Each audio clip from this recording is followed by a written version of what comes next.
3, 2, 1. It's recording. I'm pretty sure. Okay, Shadowbane, which is this guy down here, not the guy with at the top. Pan down to your character here. Oh, this guy, should be this big. Oh, yeah, that is true. Okay, so when we last saw Shadowbane, he had just helped the party of Dragonfell stop a horde of demons from taking the underworld and slayed an avatar of Lolth, the Raven Queen. Does that sound right? That's somewhere in the history books. Yeah. Okay. He killed some demons. And then you guys all returned to Venatori, had your celebration, had your moment of peace, and over the next few months, they went to rebuilding the city that was ravaged by the war. The new year started with Teddy's parade festival thing that he orchestrated, and that was the Teddy one-shot that we did. And that one ended with Teddy telling you all the story of what happened to him and his old friends. It ended in kind of a dark fashion.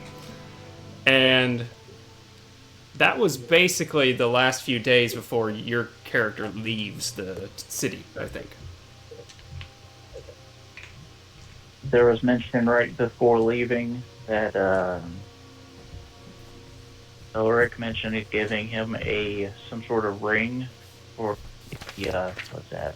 Vongla? That's right, yeah. Elric's guild hall that he established that he wants to then kind of spread to the rest of the country and maybe beyond.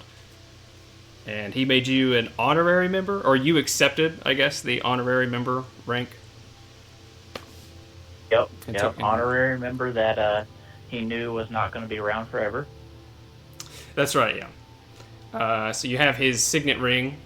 It won't have like a lot of pull right now. It's kind of a fledgling little guild that was only, I think, stationed in Venatori. But over the next few years, as we established in like that whole denouement with the downtime, it will grow and become a bigger thing. But right now, it's not really something that like you could leverage if you needed to. I don't think. Right. I mean, maybe you could if you did it in a suitably persuasive way. You could use it to your advantage, but or people will have already heard Dragonfell's name will have already spread more than anything else. So if you needed to mention that you're a member of anything, that would probably be it. Yeah. We'll see how that one pans out. And I think basically in what is the equivalent of like January, February of the calendar year is when you would set out and you head to the north. And after probably a month's travel is where we'll begin the adventure with you strolling on a dirt road in what is effectively called Bloodstone Valley. It's like midday. Sun's high in the sky. It's a overcast day. The sun is veiled by the clouds. It's a little gloomy. And just as you're walking, a forest is to your right. And to the left are some distant mountains. And in that forest, as you're walking, you hear a cry for help. There's a yelp, and then a high-pitched kind of shriek, and then some yelling for help, all from a single source. Okay, the shriek was from a source also. Yep. And for it. And it's kind of distant. It's definitely in there. It's not nearby. It's echoing. You said it's been about a month. Nothing very exciting, probably. to this point, I would say, right? No, I don't think so. Like, you've passed a He'd few look towns over and to, stuff. He'd look over to his big friend traveling with him. This 10 foot tall-ish flesh golem draped in a thick black trench coat and a hat to finish the set. Look up to him. I think it's time for some fun. He just stares down at you with a little bit of a glow behind his eyes. Do you think the Hellhound comes with you all the time? Like, you think it's just out and with you as a companion? Well, that was going to be something I asked you about. That is technically planar ally spell. I would say... Because I'm fully fine with it, him being just out. That. Like, as like a... More of a permanent... Oh, kind of like a permanent deal? Yeah, like a... As part of his summoning and reckoning or whatever, as long as, you two are friendly to each other, as long as you're getting mutually something out of this arrangement, then it's fine that he's just always around with you. Oh, that works for me then. And also then, before saying let's go, he'll look back the other way to the Hellhound. You'll probably have fun. I motion for them to let's go in the woods. Okay. The Hellhound gives you this, like, somehow you can tell he's snarling with a grin of excitement. And you guys rush off into the woods. And you should be in a different map now. I do. I see a whole new world. You can, what you can do is you can click that number. And you can hit zoom to fit if you want to fit the whole screen on your, or whole map on your screen. That's nice. Ooh, that is real nice. You stumble eventually. It takes several minutes of running through this like thick, dense foliage, like thickets and thorns, trees packed in, lush green grass forest floor, and tall, thick oak trees everywhere.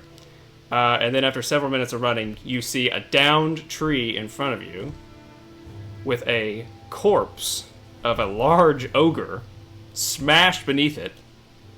And you can hear the screaming as you approach, and you hear it's coming from a human woman on the other side of this massive tree.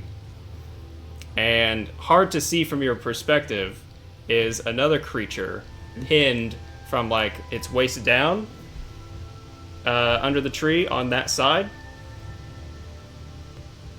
Okay. And what do you want to do?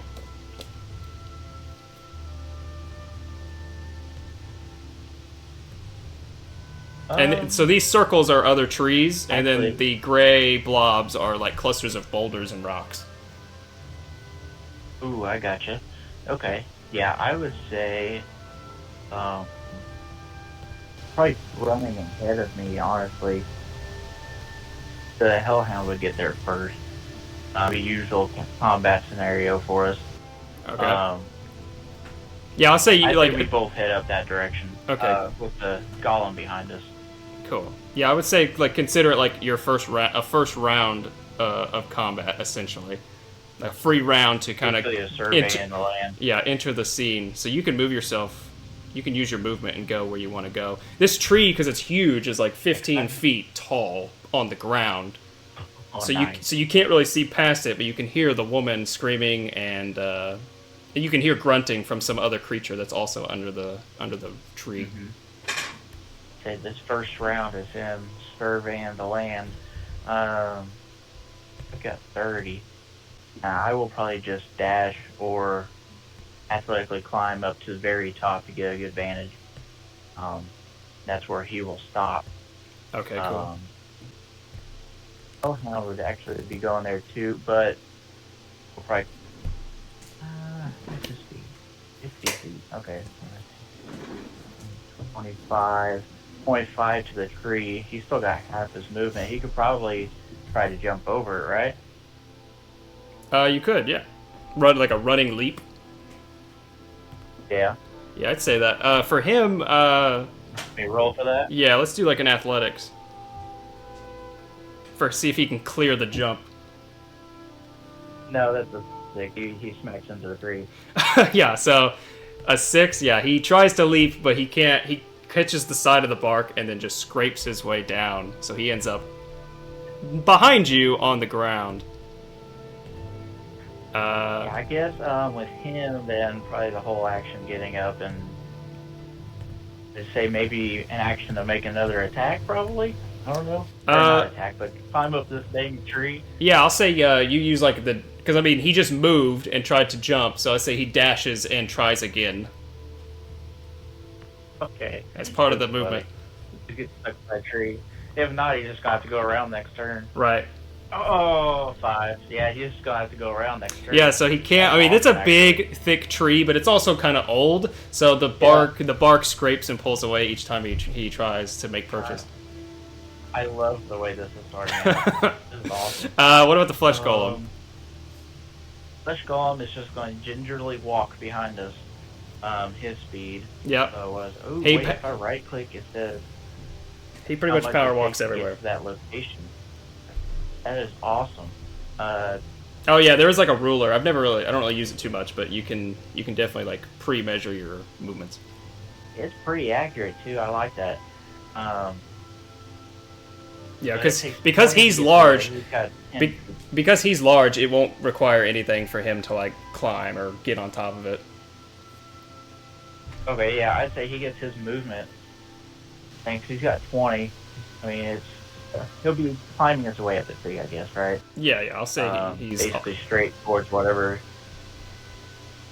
Disregarding all of what that big creature was underneath of it, that looks like it's gone. Right. And the golem doesn't have any way of knowing yet what I'm going to do, so it's not going to take its action on anything, actually. Right, he's just following you at the moment.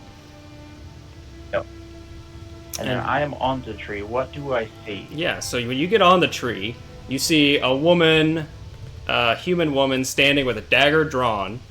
Her back is to you, and she's kind of flailing it and yelling in the distance ahead of her into what is like the thick foliage that kind of veils anything in front of you past more than like 30 feet. And she's so enamored, she might... Well, I guess with all of the clambering and the hellhound, she probably would notice just as you all clamber over the top. So she turns and screams again. Because there's not... It's not like a too heroic of an image from her perspective of the Black Knight and his flesh golem. Correct. And then the snarling flames licking up the side of the tree. So she's a little freaked out from that. Also from that vantage, you see behind her, pinned under the tree, from its back hind legs down, is a centaur woman. Okay. Her back hind legs are crushed under the tree. And she has a spear in her hand. She's obviously sideways. Spear in her hand, long black hair, kind of a wide nose. It's like almost bovine, and leather armor and like animal skin tunic. She sees you. Okay. Doesn't really know how to react before throwing her eyes back to the north. And then when you follow her gaze, I'm gonna say you also just see all of these. Okay. I think you just spread out a little bit there. Oh, okay. Now I see all that. Yeah, that's good. There you go. Yeah, so you see a whole cluster of wolves starting to creep in to what is essentially a little clearing here to prey upon these two. And we're going to roll initiative. Okay. That's awesome. I dig it. Yeah, I was about to say, the flesh golem goes off of him. The hellhound, though, has its own theories on combat. And it's gonna have to spend a whole turn. So... Well, I guess he could try jumping over again. Might take his action though. Right. It's got 100 movement. I probably could use the ruler and move him around the whole root system there. But no, let's see. got a really good vantage point. You said I see all of these creatures all in there, right? Yeah, they're just now kind of like stalking in and out. Like they're slightly pushed back by her yelling and flailing and your presence now, but they're keen to run in now. What time of day is it, by the way? It's like midday, and it's cold. Like it's still in the winter, so it's cool. I moved my guy and did my little measurement thing. That is actually pretty sweet. It makes it a lot easier. It's in there, count squares. Right.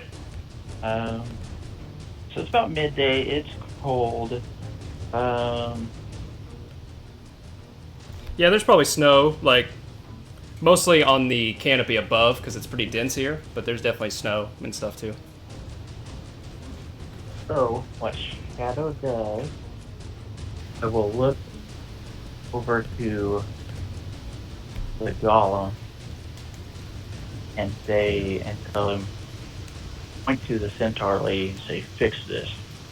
And I will jump from the tree, move, well, actually right in front of, so basically jump down right in front of them. Yep. And I will, what would I have in? I probably have the mace. Yeah, I probably have the mace handy with the shield, and I'll look out at all these wolves and say, look over to the lady. It's a little chilly today, isn't it? Let's see what we can do about that. You can see she has like tears. She has tears streaming down her face, and she's like, "Please help us, please." Well, he points his mace at the. Let's make it fun. Let's make it the right pack of wolves. If you want to consider they're a pack leader, and it would be this guy here. Oh, fun! The first one's going on him. I'm gonna cast Firestorm right on that guy. Okay, cool. Oh my god. Hey, he said he hasn't had fun in a while. That's true. You haven't had like way to stretch your legs in a while. 10 10-foot cubes with each creature making 10 tenths. Oh, that makes it even better. Yes, you could do the whole. You could do this whole swath. I didn't realize I think you could hit all. Go from right to left. I think you could hit all of them. And they have to be touching, and they're 10 by 10. They're like 2 by 2s. Yep, 10 by 10. Yeah, 10 foot. That'd be what? So you same size as the golem. So yeah, you'd start there at the intersection, and then you'd move every 2. So it'd be like 1, 8, and then you could move this down to get this guy with 9. Yeah. So you could get all of it. You will be potentially setting trees on fire. Like, there's more trees than probably are on the map here, but these are the significant trees, I guess. Yeah. So you'd be setting a lot of brush and trees on fire with that. Think about it, I think Shadow's okay with a couple trees going down. Okay, cool. Yeah, why not stretch his legs? We're gonna go ahead and firestorm every single one. Okay, so they make a dex save. Dex saving throw. On a failed save, takes 7d10. Okay. Yeah. Okay, so the right half got a 16, and the left half got an 18. Okay, the 18 is my DC. Okay, so the left half. So I think save. I'm not sure it's going to matter though. So it's 2d10. I'll count my fingers here. 2, so 7, 4, 16 plus 15. No, 31. Sorry. 31 damage. 8. Wait, no, sorry, 1. I gotta roll 1 more. That was 6. It takes 7d10. 31 plus 8, 39. Or half on the save? Yep. Which would be and 19, the fire 18? Damages objects. Fire damages objects in the area and ignites flammable objects that aren't being worn or carried. If you choose, life in the area is unaffected by the spell. Wait, if you choose planet life in the areas unaffected by this spell. Oh! I didn't know that. No, I didn't remember that. He's gonna make you take it. Okay. Well, then... That would be in character. I buy that. That means that you watch a absolute storm of fire erupt and obliterate all of the wolves, burning them to a crisp in seconds, incinerating them into ash.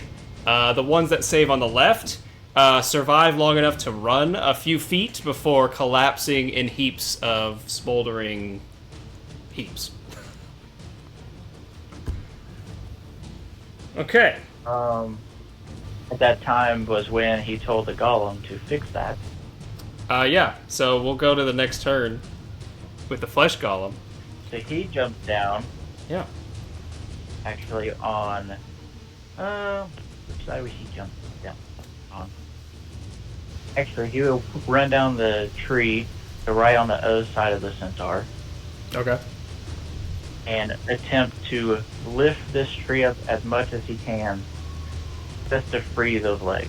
Let's do a strength check. Just because he is a flesh golem and doesn't know any better, he's going to try to leverage a tree. Where's my... Oh, third sheet here. God, these companions are rough today. That's a 10. 10? Okay, I'll say that's a 10. he is spending this turn, getting the purchase on the tree, and heaving it up. Yep.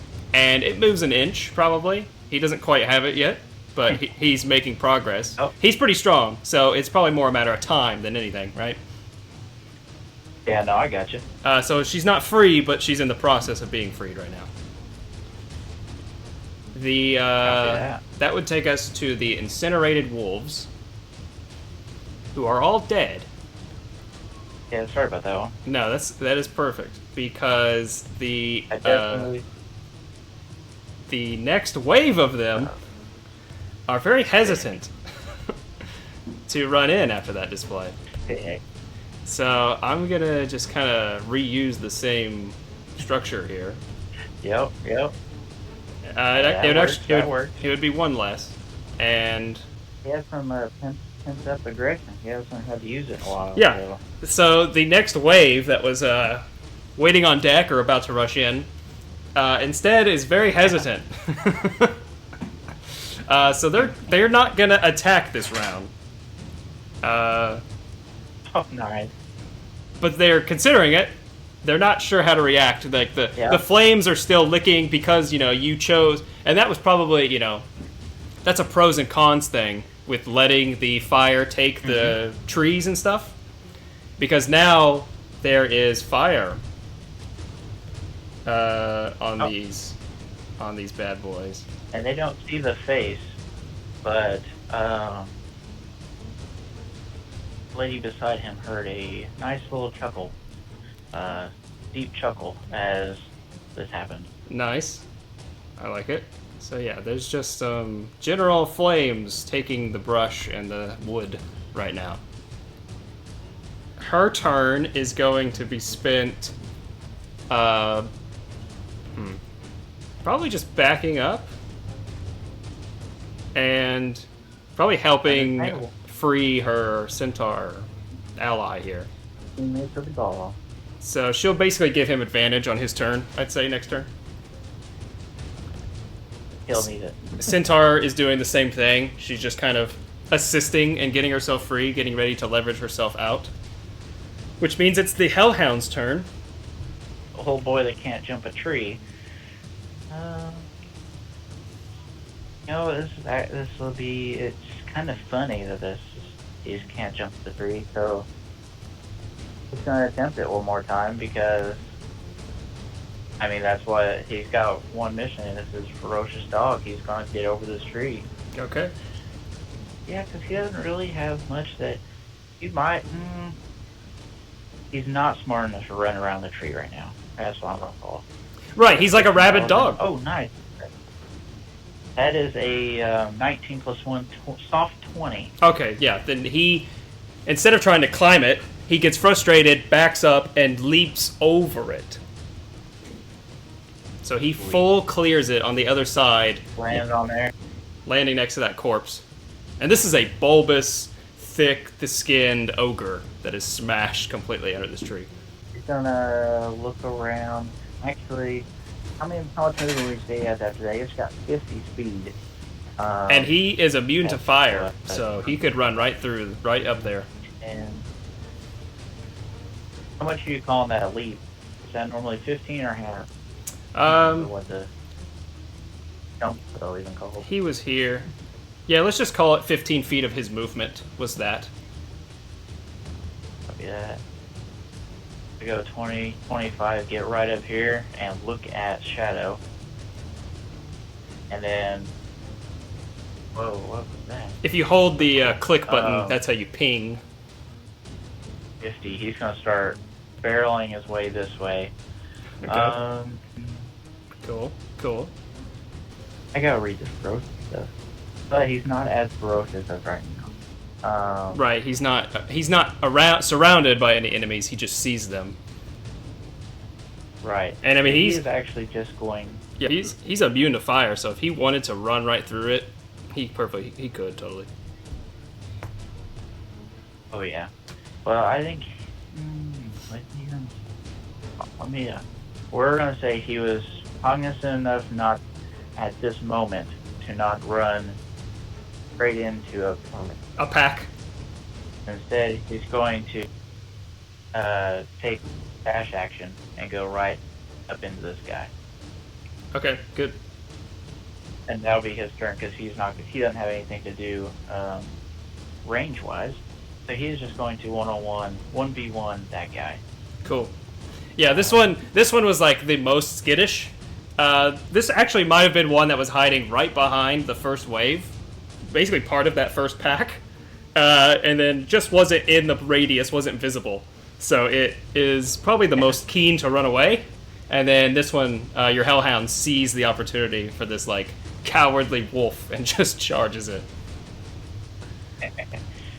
He has 112 health according to his sheet. Okay. Yep, that sounds right. And so that takes us back to Shadowbane and then the Flesh Golem. What do you guys want to do? I mean, some kind of display could scare them off. Otherwise, you could just keep attacking them. Probably that's your call, really. Because yeah, it seems like they might charge in, but it's not. You're not 100% sure if they're gonna risk it or if they're just gonna give up on this. And what's really funny is, after now being in combat all alone, he realizes, I should probably be prepared for self-living out here and self-protecting because he really only has like 2 damage spells that are prepared. He's normally 8. Right. So what he'll do... You know what?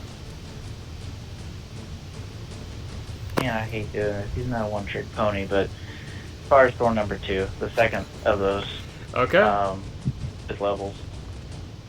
He will burn that and try to wipe out the rest of what he sees out there. Yeah, I think you're going to hit all of them, probably except the one that the Hellhound's next to. Yeah. Yeah. Not doing that. That's his play point. Okay. Well, they all failed their saving throw. 22. I'm rolling crap this time. One more. 22 plus 7, 29 on the damage that time. Well, that is more than double. So, once again, another wave of wolves that were waiting on deck here. If I can highlight them. Are minced. And what does your firestorm look like, you think? As you're just kind of like creating these huge ocean waves of fire and light. What does that look like? I'd say it's almost like a mix of radiant fire. It's a big light shines out of the ground. You can't tell it's fire until the light subdues, and then you just see basically like a atomic bomb went off. Smoke starts billowing. Okay. And yeah, everything's just incinerated in the area.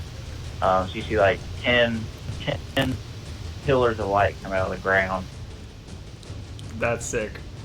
Yeah, and when the god rays part and subside, all that's left is this kind of like floating, glinting ash from what once stood there, and then is completely flanked by a couple dozen trees and bushes that are emblazoned in fire.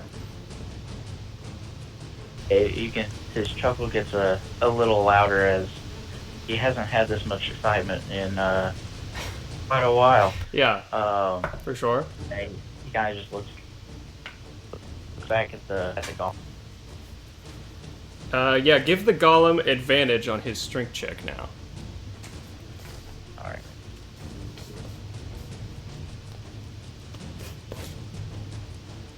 Oh, that is an 8 for the golem's strength check.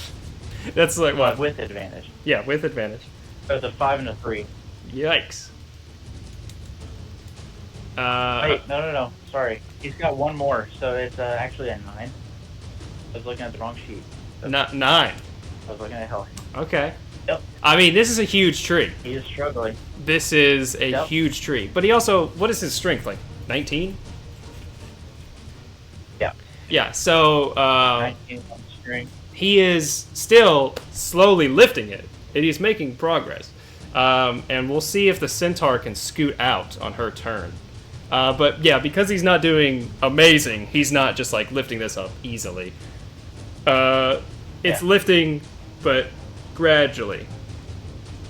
And the commoner is also helping. She actually is probably not helping because she is gobsmacked by the divine fire that you've laid. And then the fire that remains after, too, is kind of causing a panic in her. So she looks concerned. And I'm going to have the Centaur make her own check here. It's a little better. Yeah, with the 2 checks and what she got, I'm going to say that she is able to get out from under the tree. Awesome. Okay. Which she gets out, but her back legs you can see are crushed. They're broken. And she already looks, you can see when she gets out, she's already battered. She has like bruises on her arms and like one big one on her jaw. So you can see that she was already battered from something other than the tree. Hellhound's turn. Gotcha. Okay. The wolves were after it. There's one wolf left. Oh, that's true, right? Okay. I'm gonna have the wolf make a little attack. I'll make the wolf make an attack. Okay. This is true. 16. Let's see. Hold on. I gotta add proficiency bonus. Is 18 for 13 plus 5, so 18 AC. Woo! Okay, so he did not hit then. And because you're still having it kind of like the beast heart. Yeah. Okay, everything that the beast heart does for that character. Okay. Yeah, like you can you'll still be like doing the ferocity, and you'll still have your if he does go berserk, you can do your action or free action I think to try and calm it. But yeah, everything it works exactly like the beast heart. The only thing is the beast heart gets extra benefits on top of how it normally works. Right, and I feel like basically at any time, because he knows that at any time this thing is not with him for the long run, it is just an ally at this point. Yeah. Well, and it loves, part of your deal is that it gets to eat the flesh of creatures that you slay. That's like part of the deal. So he is hungry and ready for his meal. And it is his turn. That's exactly what's in front of him. Yeah. So on that turn, we'll do. Will he go ahead and do that? Yeah, he'll just bite him. He'll take his first bite. His signature is off there. Yep. That is okay. I gotta write all my proficiency on stuff. That's a 11 to hit. 11 misses. Yeah. So he is in a panic, trying to get his meal. Gotcha. Do you want this to be a duel between these two, or is Shadowbane gonna step in? No, he's flat out letting him have that wolf. Okay, then we'll He's not stepping in. Then let's go to the wolf and try and see if he can get your hellhound. No, he gets an 8, so he misses. Let's see what the hellhound can do. And he does go back and bite. He does get his D4 ferocity for being next. Like that will accrue every round technically. Okay, that's gonna be something that I look more into. So he gets. Is ferocity a good thing or a bad thing? It's both, ain't it? It is good until it's bad, basically. Yeah. You just don't want it to get over 10, I think, or something like that. Oh, I gotcha. And each one of these I spit. Oh, I gotcha. Now it's Yeah. gonna work. But every turn he kind of for how much? Yeah. Because he gets more and more worked up. So I rolled a 4. Woo! Yeah. And then yeah, you can just like jot your So- points in the corner and keep a going tally, basically. Yeah, he will go ahead and bite, but since he's starting to get worked up, he'll go ahead and do his first level with 2 ferocity, lava spittle. Okay. Made a signature. I just rolled, I guess before. If you want me to re-roll that, I can. No, you're good. It's just part of his attack. It gets a little extra. So it's a +8, so 24 to hit. That hits. Makes a signature attack. On a hit, the attack deals an extra proficiency bonus damage, and a creature that constitutes he just gets another +5 on his. Yeah, he gets a +5 to his damage. Yeah, I gotcha. Okay. So 5 plus 5, that's 10, plus my extra 5, that's 15 points of damage. Well, the lava is what killed it. That is perfect. The lava spittle. He just grabs by the neck and thrashes like a wild dog. Yeah, like a chew toy. He tears its throat out, and like, kind of dissolves the flesh with this like magmic saliva, and then the thing yelps once, and then it just goes limp in his mouth, and then once it's limp, he just starts biting. And can hit with his movement to behind this rock, behind everybody. Yeah. He probably drags the wolf with him to eat it in private. And starts having his meal. Yeah, he starts chewing, having a good old time. That is actually pretty awesome, yeah. Grabbing his dog. That is awesome. Decimated the wolves. That was not actually wild. I didn't, I looked down at my sheet and was like, oh, okay. I guess that's what we're gonna do today. I mean, that's pretty cool. 2 uses of Flame Strike to kill like 20-something wolves is a pretty good use of it, I think. Like, this could have been pretty deadly for the woman. She's just a commoner. Yeah. Well, there were 2 things going through his head. The first one was, he wanted to have some fun, which is the one that took over, but the second one was, does he have even more fun and let them all come in after him? Right? But Okay. just did it. Then I will say that when the centaur is free, you see the woman, and the human woman, she's basically just as you see in her little token there. She's got this like simple white dress on with like a brown cloth tunic tabard thing over it, and a little headpiece. And there's a basket that's probably on the ground somewhere full of gathered herbs and fruits. And she is crouched down next to the centaur, checking her for her wounds and such. But the centaur doesn't take her eyes off of you. She seems very wary of you. And she still has her spear in her hand. And she can't stand because her back legs are destroyed. They're really crushed. And she's clearly in pain, but she is stoically watching you. And probably the flesh golem too. Like, she's making sure that it kind of just holds still after dropping the tree. And now it just is standing there. You guys walk straight to this thing. Kind of glance over at them by the side. Just look down and observe whatever was under this tree. Make a investigation check. While in the back of his head, his real point in doing this, which I can gather information, of course, but to see if they say anything first. She does not. She only watches you. Investigation. 22 for investigation. Okay. So yeah, this is like a 15-foot tall ogre. Kind of a tanny, thick hide of skin. It's wearing like a belt and a loincloth, and it has a bloody club that's off to one side. You can't really see its head or most of its, like, what would be its vertical midsection, because it's crushed under the tree. But spilling out the sides, you see on its arms and like rib side, even its thigh, it has multiple stab wounds that size up pretty perfectly with the Centaur's spear. He'll actually then, right after looking at that, back away,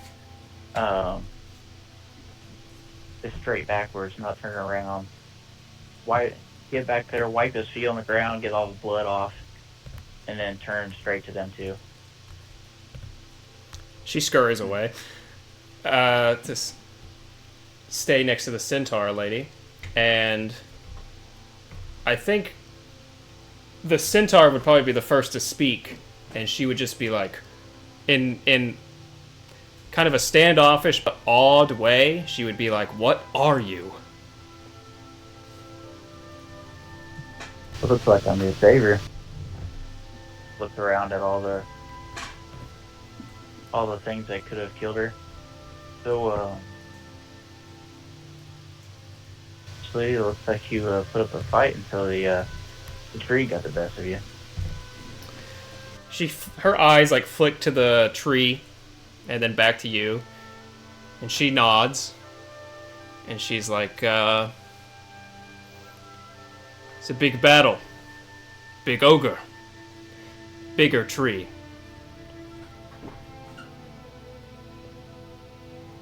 What are you doing out here?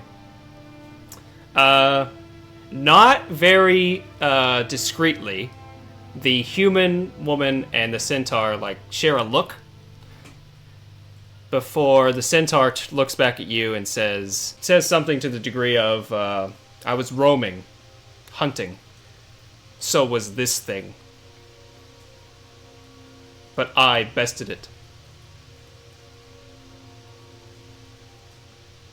Yeah. First, the firewoods.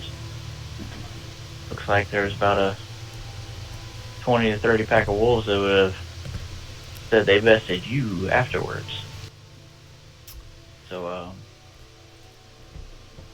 I mean, I'll save one, but think about it next time. She looks to the north where the flames are still climbing the few trees, and she says that she's been here for over a day. The wolves started to catch wind of the corpse, and thus her too, right? I got the feeling that a lot of things could have heard you since, I mean, I heard you from the distance up on the road.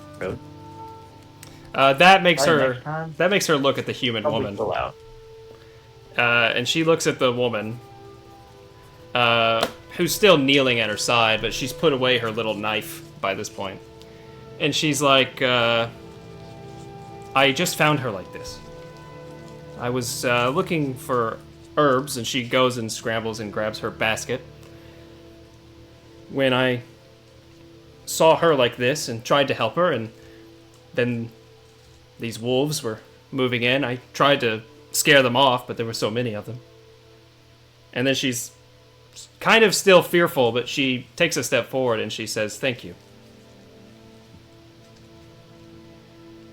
You're welcome. That's this looks like a so it's a regular human, but then the centaur, does she look like she's an experienced traveler a little bit, or like a veteran, or not a veteran, but an amateur traveler, a little more hardy than a... Yeah, I'd say she looks like an adult. Like the size of her horse half is that of a full steed, right? So large, and then their upper torso. It's not like she doesn't look like a human from the waist up purely. She's humanoid, meaning she has a torso and a chest and a head and arms and stuff, but they're proportional. So she's big. Like, she has really broad shoulders, thick arms. Her face is very bovine, has long ears, wider set, big eyes. Like, she doesn't look like a person, half horse. The centaur half, or the horse half, is just a horse half, but then the rest of her melds proportionally, and like the fur is throughout. Like, she doesn't suddenly have normal like human skin. She has fur over her whole body. Gotcha. Yeah, in terms of like if she's a veteran or not, she seems like she's hardy and has handled herself in battle. She fought this ogre. Whether or not it went exactly how she said is one thing, but Still, actually take she's pretty beat up too. forward. What's your purpose out here? You say that to the centaur? I've been here for a little bit, but yeah. She says that she's just a hunter. And she was looking for her next quarry when this ogre suddenly attacked. What do you hunt? She looks to the north again and she says, frequently, wolves. But You actually laugh. she can tell that you're not from here. So, yeah, she mentions that there are all manner of birds and wildlife. And she's probably a dwarf, like, I guess. She also probably has a bow, like a long bow, kind of over her shoulder. And a quiver. And then I think the woman would look at you and be like, or actually no, she wouldn't even say this to you. She would say this to the centaur, and she'd be like, "Can we help you? Can we do anything for your legs?" And the centaur looks pretty broken, and looks down and shakes her head. And then the centaur also probably says something like, "I need to get back to the tribe." Alright, huh? Oh, in character. He goes, I'll, it's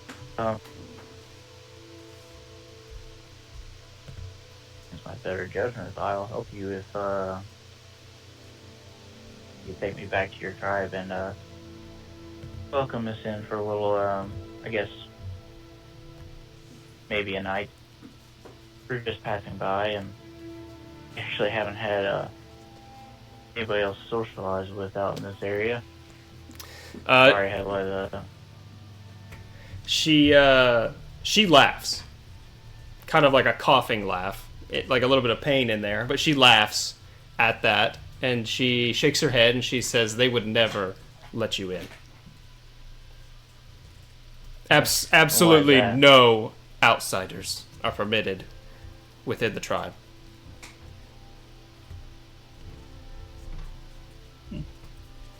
Oh, okay, he's feeling. And then the human woman, she's like, but you can't crawl there. We have to at least help you get there. And she doesn't fight that idea. Would I know it would take a long time to rebuild, but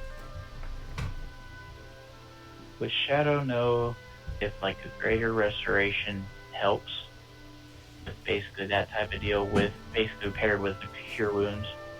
That is a good question. I think you would know it. It does. Look up that. It doesn't. It wouldn't fix like broken bones. Correct. Like she's down hit points, so healing her could help, but even that wouldn't like fix broken bones. I think the best avenue for that is the regenerate spell. Yeah. Not even. Which I don't know if you have. Well, no, I am to that point yet, but I don't have it prepared. Okay. So that's awesome. And let me hold on. Oh god, that does regenerate after 2 minutes. But actually, it has to be cast twice. But it does help with severed body parts, stuff like that. So, you know, I can do my good deed for the next couple of days if you I want to find out where I want to follow you to your tribe. I would like to be introduced to them, but I understand every civilization does not like each other. I can make the pain kind of subdue a little bit right now. Why don't you make a persuasion check? In fact, I'll say you can make it with advantage because the woman is also basically saying that, like, at the very least, we have to get you to your tribe so that they can help you. And so she wants to at least help try and carry her or something to physically help her. And so with both of you trying to sway her to that. And I still have the, oh, that's right. Yeah. The mace didn't actually have its abilities because I took it off, of my, what is it called? Your attunement? Yep. So what are you attuned to he now? actually had advantage anyway because, he had the belt of, so right now, I was just sidebarring this. I only got a 13 on the roll, but, he has the armor, the mantle of judgment, Right, okay. and the belt of dwarven kind, which actually already gave him advantage on persuasion checks. He's part dwarf, I guess, because of the belt. I think it's advantage on checks with dwarves, right? Oh, that's right. Never mind. It's probably dwarves. just dwarves, not in general. That would be a very cool dwarf. I mean, that would make sense. Yeah. But it also gives you some other stuff, like poison and... Yeah, dwarf. A beard. Maybe. Potentially. Who knows, right? There's no hairs sticking out of the helmet, so... No, guys, keep that shit down. If there is any. No, yeah, so, I mean, he's basically just making a statement to her. I got 13 on that persuasion. Okay, I think that's enough for her to be like, basically begrudgingly be like, well, it would be a long ways to crawl. Very well. Help me get there. I can't promise anything other than they won't kill you on sight. Maybe they'll be grateful. To look back at the burning buttocks, and he tells her, yeah, doubt that. Alright. So he actually... Yeah, you can see that, like, she's not stoked about the fire. Like, she's not happy about that. But she... Looks like her... Yeah, I assume she's a person of the woods, so I'm gonna go ahead and just do, let's say, a second level Cure Wounds. Right? Cure Wounds? Yeah, that's the one. Okay. I walk up, basically lay a hand on the shoulder. Say, we can make this all go away. Here's you. I'll dump the divine magic. She kind of goes tense when you lay your hand on her shoulder.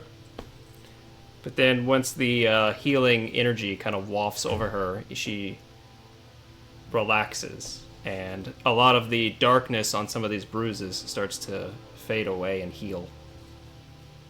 It's my ability modifier. That's just my wisdom and not my. Yeah, that's not my tech. That's just my wisdom. So that's 8, 6, 14 plus 5, then 19 points of damage or points of healing. 19 points of healing damage. Okay. That should help you for a little bit. Like I said, I'm not prepared. I was not prepared to put someone under a tree, but give me a couple days. We can probably make that happen.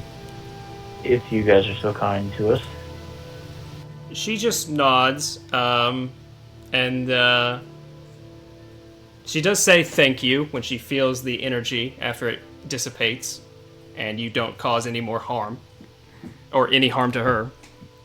How do you want to help get her to her tribe? Her back legs are pretty messed up. It's questionable whether she could put any weight on them at all. She could maybe stand if she was supported and just use her front legs and kind of drag the two behind or stagger. Yeah. Large creature, right? She's basically in between medium and large. She's effectively large, but she can kind of be medium on the board. So if she needs to technically be smaller than like your flesh golem, for instance, she can be considered as such. Otherwise, the human woman, just kind of like tries to take a shoulder or like take an arm over her shoulder and give her support, but this woman is not very strong. He looks over, goes, we don't have a great way to get you there, but it'd be weird. I look over at Golem, I tell him, you help her. And basically, it's the two back legs, right? Yeah. He's going to take one arm and go around the back legs and basically walk right beside and wheelbarrow crawl the person along. Okay. Yeah. She hates this. She really doesn't seem to she doesn't really seem to like the flesh golem at all. Like, she seems disgusted by it. But she doesn't say anything. And then with him lifting her backside and the woman kind of supporting her from the front as best she can, eventually she is in a state where she can kind of walk at a very slow pace. With the flesh golem supporting her, and she will lead you deeper into the forest. So we get to about, skirting around the fire, I'd say about the tree line, and the group sees Shadow stop. He looks back and gives a big whistle, and jumping over the rock is the hellhound that comes right by his side. Yep, blood dripping down its chin and neck. Not much, though. Like, the liquid kind of boils and gets kind of thick and sludgy. So there's not, like, a huge mess, because he devours everything pretty completely. Like drops and rolls in the fire before coming. Yeah, he rolls like it's mud. Like it's mud. He rolls in the fire on his back. And then, he catches up behind you, which makes the human woman squeal again when she sees the thing, thinking it's an enemy, and then it just kind of almost playfully rolls around and then just trots up next to you, and then follows behind you. I just make small talk with her, and just mention, he's friendly. I mean, at least for now. She is wide-eyed the whole time, a little shaky still, like she's very frightened. Kind of just period. She's just at that state of fear. You notice that, I guess you're talking to her, so she's not really side-eyeing you. She's just watching you intently. She would tell you her name. Her name is Merla. And, your friend? She kind of like sheepishly throws a look at the centaur, and then she says, "Oh, we're not friends. I just met her today." Then why are you walking beside us going to her tribe? Oh, that's just the neighborly nice thing to do, of course. Oh, so you've been there. No, I'm from Vallen, and she kind of points off to the the west. It's just a town up the ways. This is the Vallen Wood that we're in, actually. And then she goes, and who are you?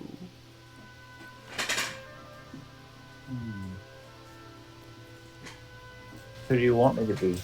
No, I'm just kidding. I won't pull that. He looks over. Do you really want to know? She doesn't know how to respond. She actually kind of like gets really nervous, but she nods her head. She's yes. I like that. I'll go by Shadow to you. That's a long story. We'll just leave it there. She just nods again, and yeah, she just kind of like slowly turns her head back to the front, back to where the centaur is leading her. And then the centaur, who's been listening but hasn't turned her head, just introduces herself and says, I am called Panaka. Bless you. She says, and you. I mean, didn't you just hear what I told her? My name is, to you, it'll be Shadow. She says, no, you blessed me, and so I bless you. Yeah, let's hope I don't bless you. What would he go after that?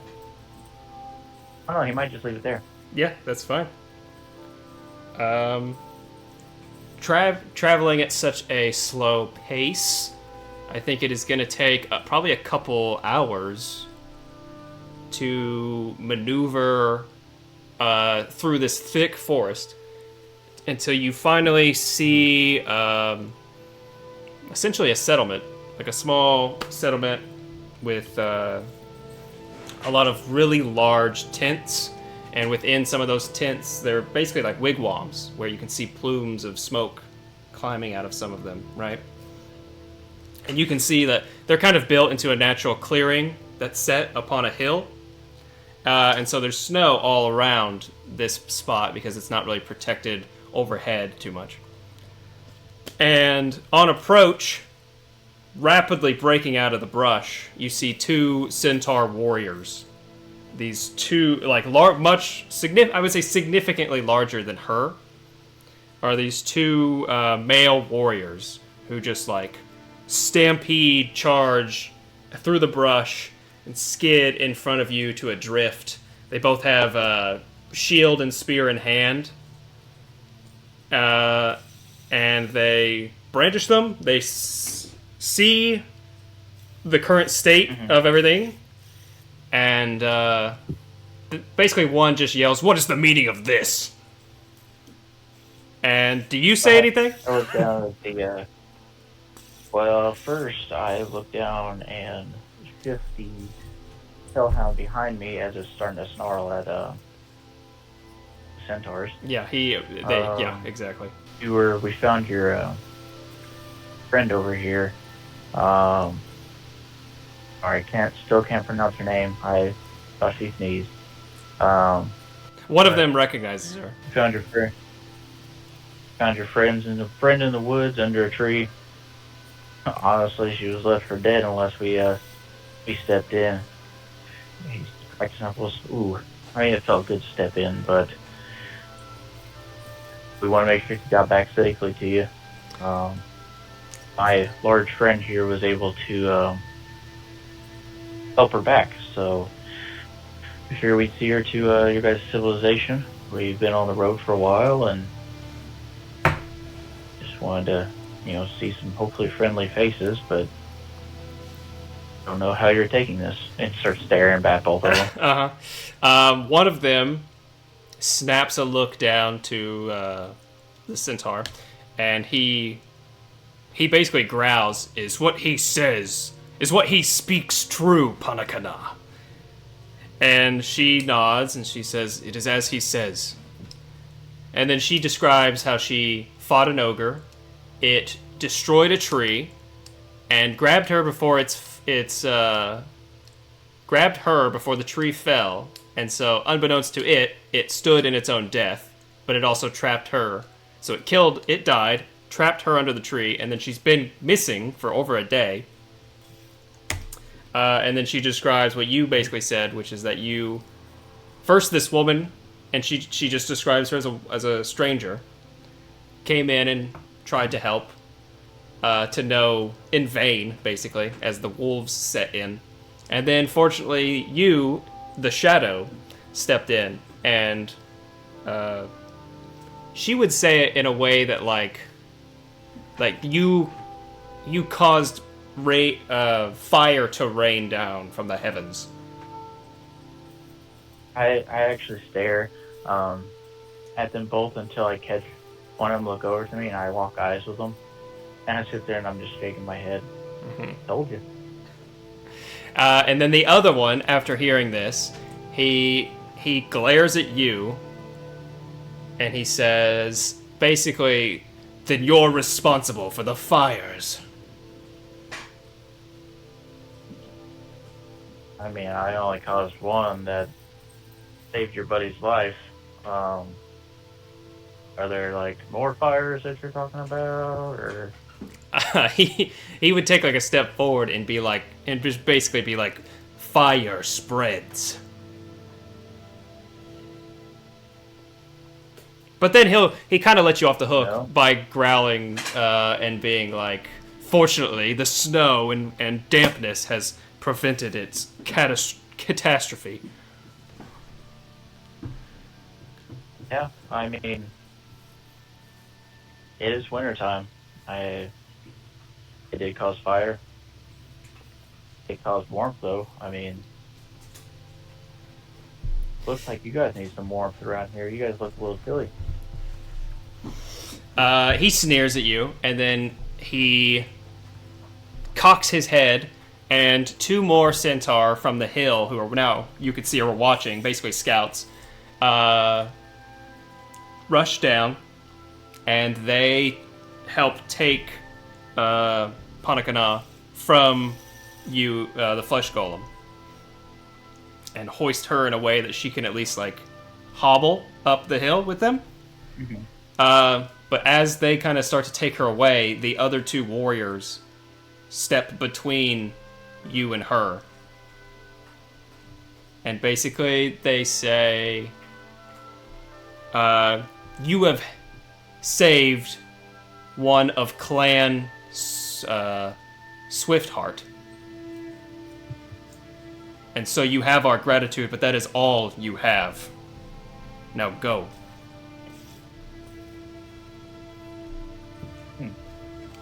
And the human woman is like, okay, and just starts to very sheepishly back up.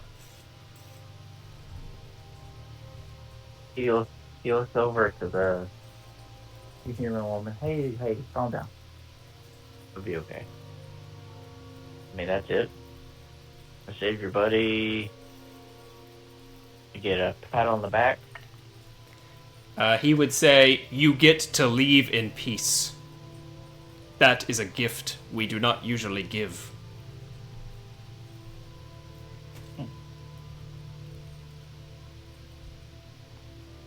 And then he kind of like kind of spins his spear in his hand a little, and he says, "Squander it if you wish." I mean, yeah, that's fine. I just, told her I was gonna like fix her broken legs. I can kind of do that sort of thing, but I mean, if you want her legs to get infected and die off, that's probably your on you. They look at each other, but then they stay firm to what they said, and they basically like tell you to be gone. And say something like, "We need not your magics."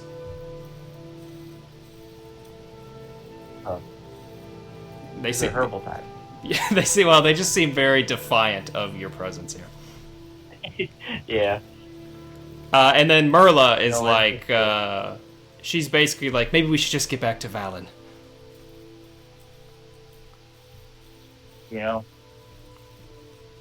I could go with you there. You probably need help getting through these woods. I just have one more question for these guys. What is it about us? Is it the big guy? Is it the dog? Is it me? Is it anybody that doesn't look like you? He would basically say something like, he would say something like, "It is your distinct lack of hooves and your unproven valor," or something like that. I'll take out his notebook and actually point it up, or hold it up. There's something down in it. And he's actually, with Dragonfell, he was basically the map keeper. Yeah. So I don't know if they would be able to see the little spot. He would let them see it. He draws a little spot on his map, and then rolls it back up, puts it in the pocket, and goes, "Okay, well, I know where to find you if there's any other troubles with your friends." They do not like that. I guess good luck. And then I turn around and start walking the hell out. He keeps snarling at them in place and then follows me. But then I find out that I'm walking in the wrong direction that she wants to go. So then I have to correct it and start walking that way. Yeah, she seems able to at least somewhat navigate the woods. But you're right in that they're somewhat dangerous, and her by her lonesome is not probably a great idea, especially because you're hours in, right? You're not just minutes in. You've now spent hours going into like the thick inner core of it. And that was him which is actually kind of funny because most of his abilities are talking abilities, so yeah, he just feels a little happy about his exchange. Kind of tries to listen back to hear if there's any banter back and forth between the guys, that he just visibly drew the map to where he knows we're located. Yeah, they definitely curse, but they're speaking in their own tongue now. Yeah.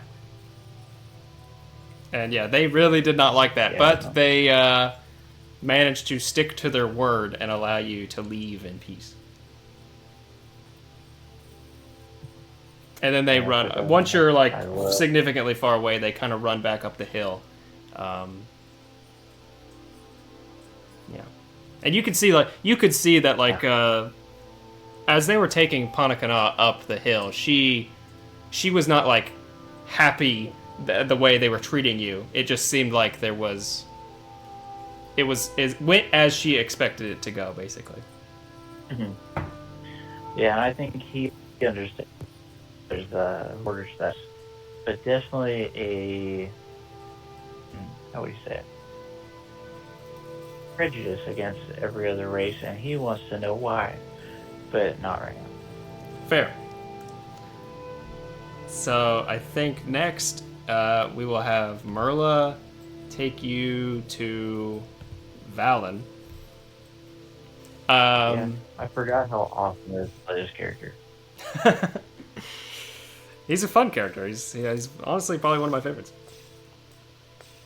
And And I love that every ability is talking ability almost that I have. And gets to talk on his own. yeah. Well, I mean, you're up against a wall there. That was basically insurmountable. Yep. He loves it. But you met them and got to leave without violence, and that is probably significant here. And so Merla leads you for the next couple hours, you keeping her safe. Your presence, just your aura, kind of dissuades most kind of like typical weaker creatures from bothering you, honestly. You, the Hellhound, the Flesh Golem, that collection really kind of dissuades most kind of weaker beasts from getting involved with you at all. And once you break out of the forest, you go up just a ways up that trail, that road, until you see situated on the cusp of basically mountain valley pass to the east. Sitting in front of that pass is a small to medium-sized town. And it has like a wooden wall outside of it, like surrounding it. And you can see that like basically this is the main road. And the road, you're coming from the north, it enters the town, and then there's one other road that exits to the north and keeps going further north. So it's essentially the middle point between all travel from the north coming south and all travel from the south coming north. And do you ask her or anything about the town before you enter? I'm not sure that she would like be too chatty, other than being grateful for your help and just telling you that how thankful she is. I don't think, as of right now, I don't think he would say anything to her. I think he's mostly behind. Honestly, he probably talks to the flesh golem that doesn't talk back to him more than he does her. Right. That's fair. The golem never. Maybe a little banter. The golem never speaks. It might occasionally grunt. Yeah. I mean, it's little things like he looks at him and goes, "Good, like good, back there, good night." I let them off the hook easy. Just little things like that the whole way. Okay. Cool. I like that. In Infernal, the Hellhound would probably like chide you or roast you for like being cowardly or something, right? Like he'd be like, we could have taken them all. Would have had a feast. Or is it Abyssal? Don't you know one of the languages it speaks? I know Common, Abyssal, Dwarven, and Celestial. Okay, so yeah, he speaks in Abyssal to you. He doesn't have to. I'm pretty sure we made it so that he could speak maybe a little bit of Common, but it's mostly Abyssal. Oh yeah. Like or at least he can understand you completely, but he's actually able to speak. I think it's mostly just Abyssal though. I think when we had him in the Underdark, it was like he could speak Abyssal to you. Because he's just a little bit smarter than the average Hellhound. Yeah. But really, he's like. Look over to those.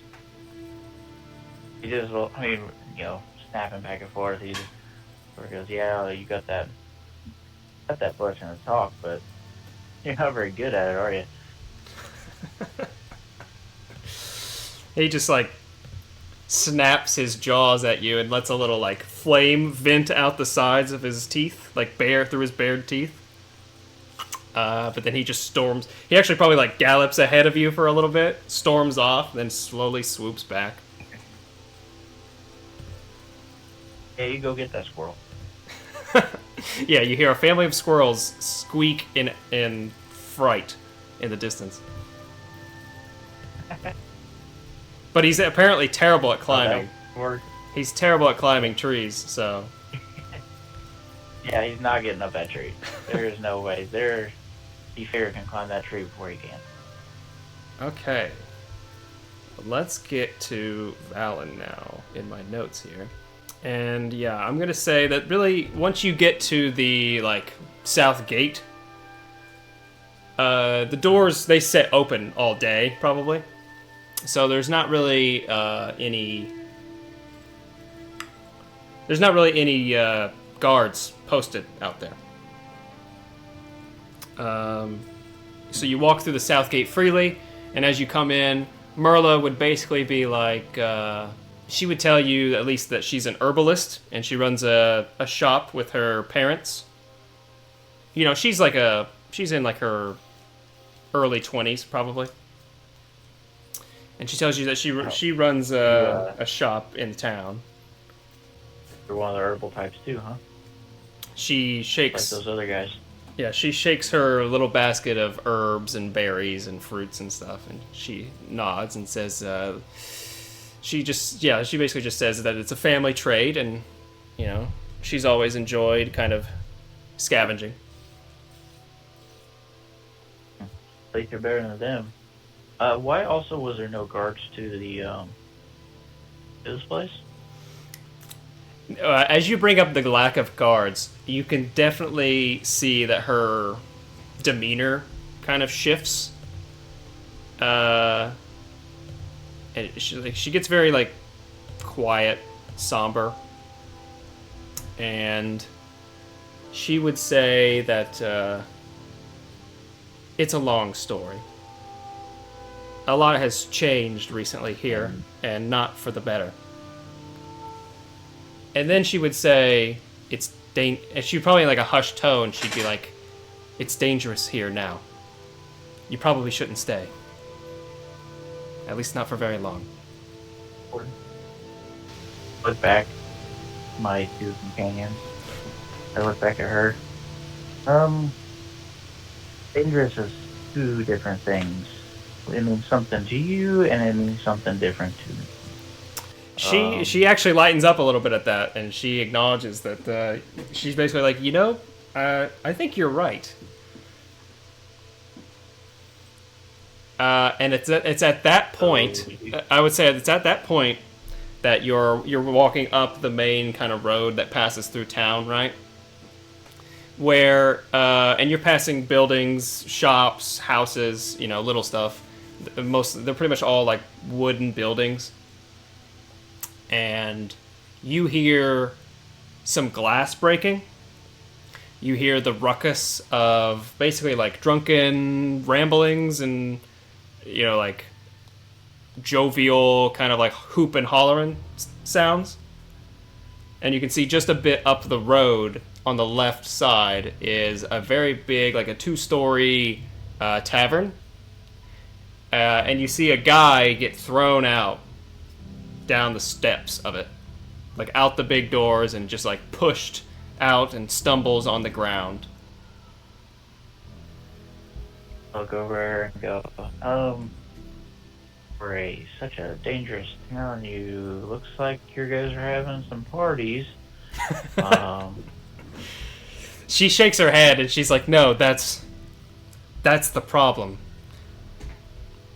And she would be like,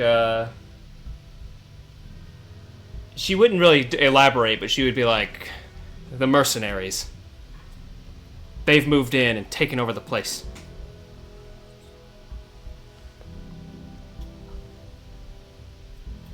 So, you guys, like mercenaries for what?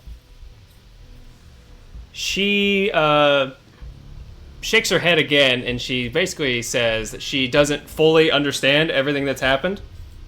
She kind of rambles and talks about how the mayor tried to make a deal, and then the count up north sent his buddies down after the Duke died and tried to make a deal then, but then the sheriff denied that deal, and it turned into a big fight, and then the count pulled all of his guards out of the town, leaving them defenseless, and then they had to hire these mercenaries to protect them, and then now the mercenaries are being a menace.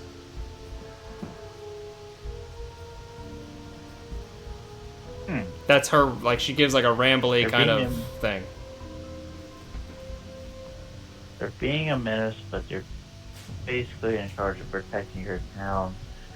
Sounds like your town's about...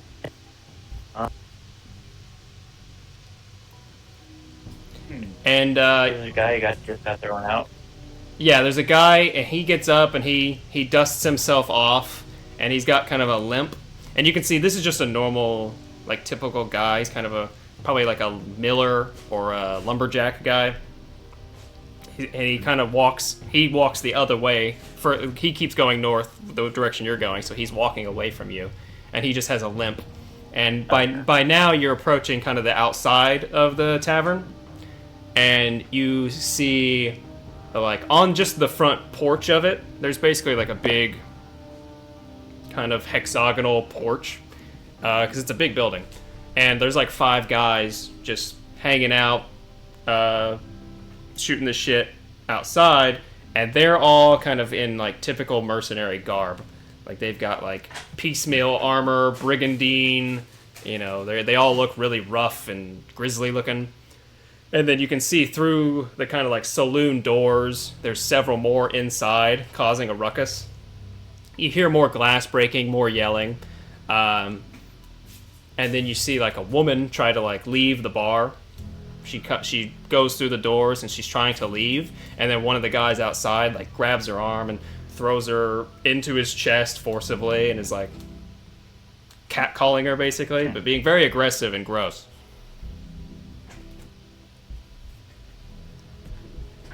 Shadow looks back at Merla and basically goes, "Hey, will you gives the there's a hound for her. Will you keep an eye on this guy? Just give me 1 second." And looks over the golem. "Hey, follow me." Okay. And then he started walking up to the front port. If nobody says anything, they will go and basically he'll stand on the first step. The golem will be on the ground. Hey, excuse me, traveling folk here. You guys like the mercenaries?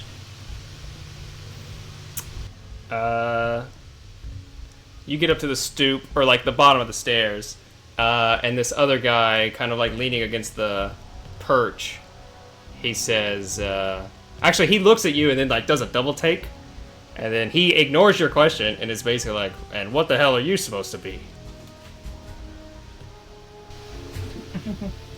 I mean, I guess it depends on how this conversation goes. With one hand, best friend. One hand, could be your worst nightmare. And you want a high five? Interesting. They both... Or I guess that guy looks at the guy who has the girl in his arm, and he's overheard this, and so he lets her go. He actually like kind of tosses her to the side. And then these other like 3 guys kind of see you, make note of you, and then you hear one guy in the back, or I guess the guy in the front just gives the guy behind him a look, maybe some kind of like nonverbal signal that you can't detect, and then the guy in the back gives like a short whistle, and all the kind of ruckus inside changes, kind of skirts to a short halt before a big, loud sound of movement scoots and changes, and quickly, I guess fairly quickly, a whole group of guys start to spill out of the tavern from both the main door and the side door. Here, I'm going to move you, or I'm going to go ahead and put us on that map. Alright. Do you see that? Yeah, I'm doing the... Ooh, there we go. Oh, that is awesome. I like that. Yeah, so the inside is is darked out. You know, it's the fog of war or whatever. Mm-hmm. And all these guys... This is exactly what he wants. Yeah. And I'll say, you know, the Hellhound is kind of back here just a little bit. And yeah, all these guys kind of spill out. And you can tell that there's probably more guys, but this is the main group that's kind of come to see what's worth whistling about, and giving them a signal to come. And I think the front guy here would probably say something along the lines of like, "Oh, we got a tough guy, a knight in shitty armor." And then they all start chiding and shouting things. They're trying to like make fun of you, what you look like. They're talking about your giant idiot zombie with you. I don't know what they would call it. Your big goon that's with you. How do you react? What do you? Sure. Okay. That's maybe. And you're free to move yourself closer or further if you want, but this is just kind of the starting position here, where they're all like, and you can tell that they all have like a certain energy and a certain drunkenness that seems like they want conflict. They clearly want you to push their button. I guess I'll walk up to right in front of the golem, or I guess a couple steps in front of him, where he's standing at least. Right. I take it this is all you got. This is all your people. They start laughing. I heard. I hear there's a history of you guys in this city. Real protectors, aren't you? Yeah, one of them kind of like spits some tobacco out of his mouth, and he goes, "That's right, you're looking at the Red Cloaks." Let me. I keep losing my note page. There it is. It might be the last thing you see. 1,400 different sheets here. Red cloaks? Yeah. And as he says that, most of them do seem to have either a red like cloak or cape, or like a scarf or bandana. A lot of them have some kind of red fabric element to their garb. Huge. And if it Some sort of army in this footage. if it informs your decision making, I will tell you that these guys are minions, technically, mechanically. Meaning that they like have low hit points, and hitting them kills them, and you can have overkill damage when you hit multiples in a. Oh, really? Yeah. So, if that informs you, you size these guys up, and you can tell that they're well below your pay grade.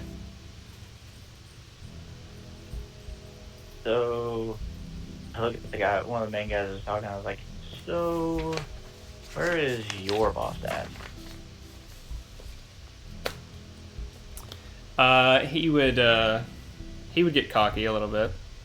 He kind of takes a step, leading off the post now and taking a step down down one of the steps, and he's basically like, "And what business would you have with Jax, huh?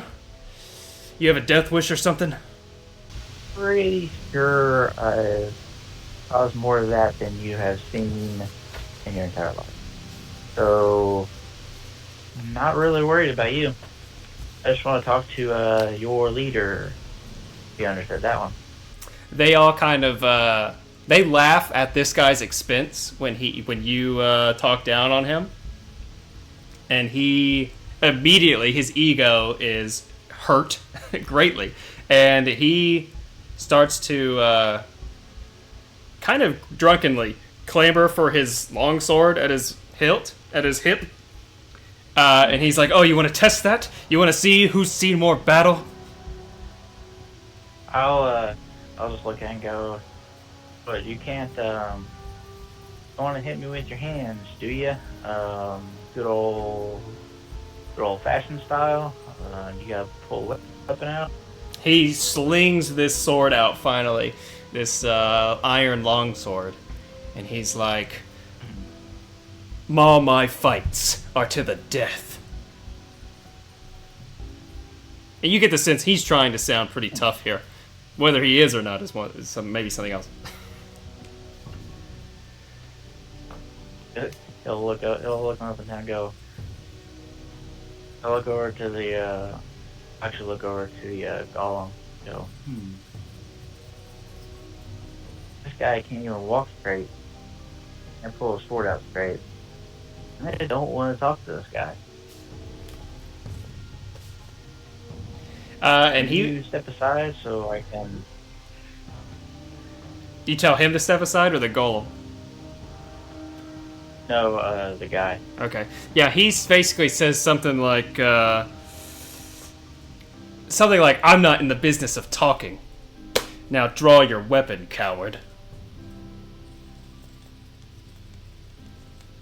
Yeah, you may not be in the business of talking, but whoever you work for is kind of who I want to see, just because a lot of you standing right here want to meet.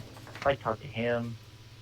I'm very scared of what you all would do to me, especially you.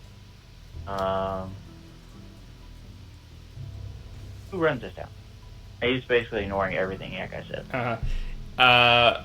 Someone else, like this other guy up here, right, probably goes and like throws a thumb back at his own chest, and he's like, "We run the town. In fact, I noticed you haven't paid your toll. Why don't you drop some sovereigns? Maybe that mace you got there too while you're at it. A donation for our duties." And then the other ones behind him are like, yeah. Why don't you give us that guy's hat too? I need a new hat. You don't want his hat. Trust me on that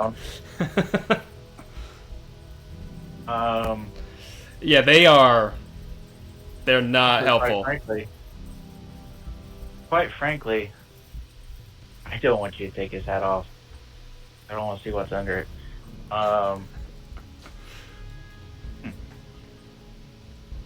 You know, what else you got in there? I saw some people trying to get out. You don't let them out.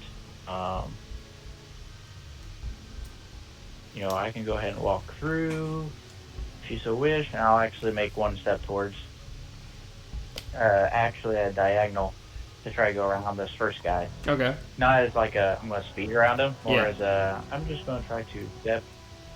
Yeah, he swivels and does like a really kind of sluggish posture, right? But just enough to like be imposing to stop your movement a little. And then the guy up here is like, sure, yeah, you can come right in and have a drink after you've paid your dues.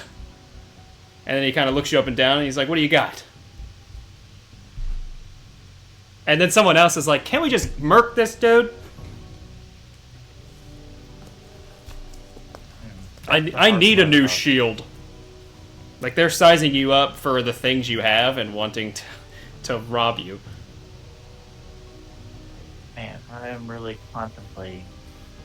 And the guy in front of you is like pretty close to like just trying to like make a swing so that you'll react and fight him. He's trying to instigate.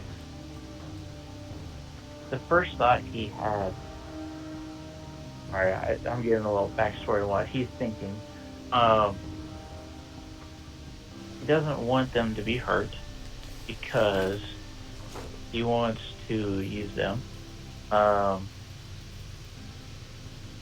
part of him he just wants to cast spiritual guardians and take care of all of them. Okay. I understand both sides. So, I think what he'll do.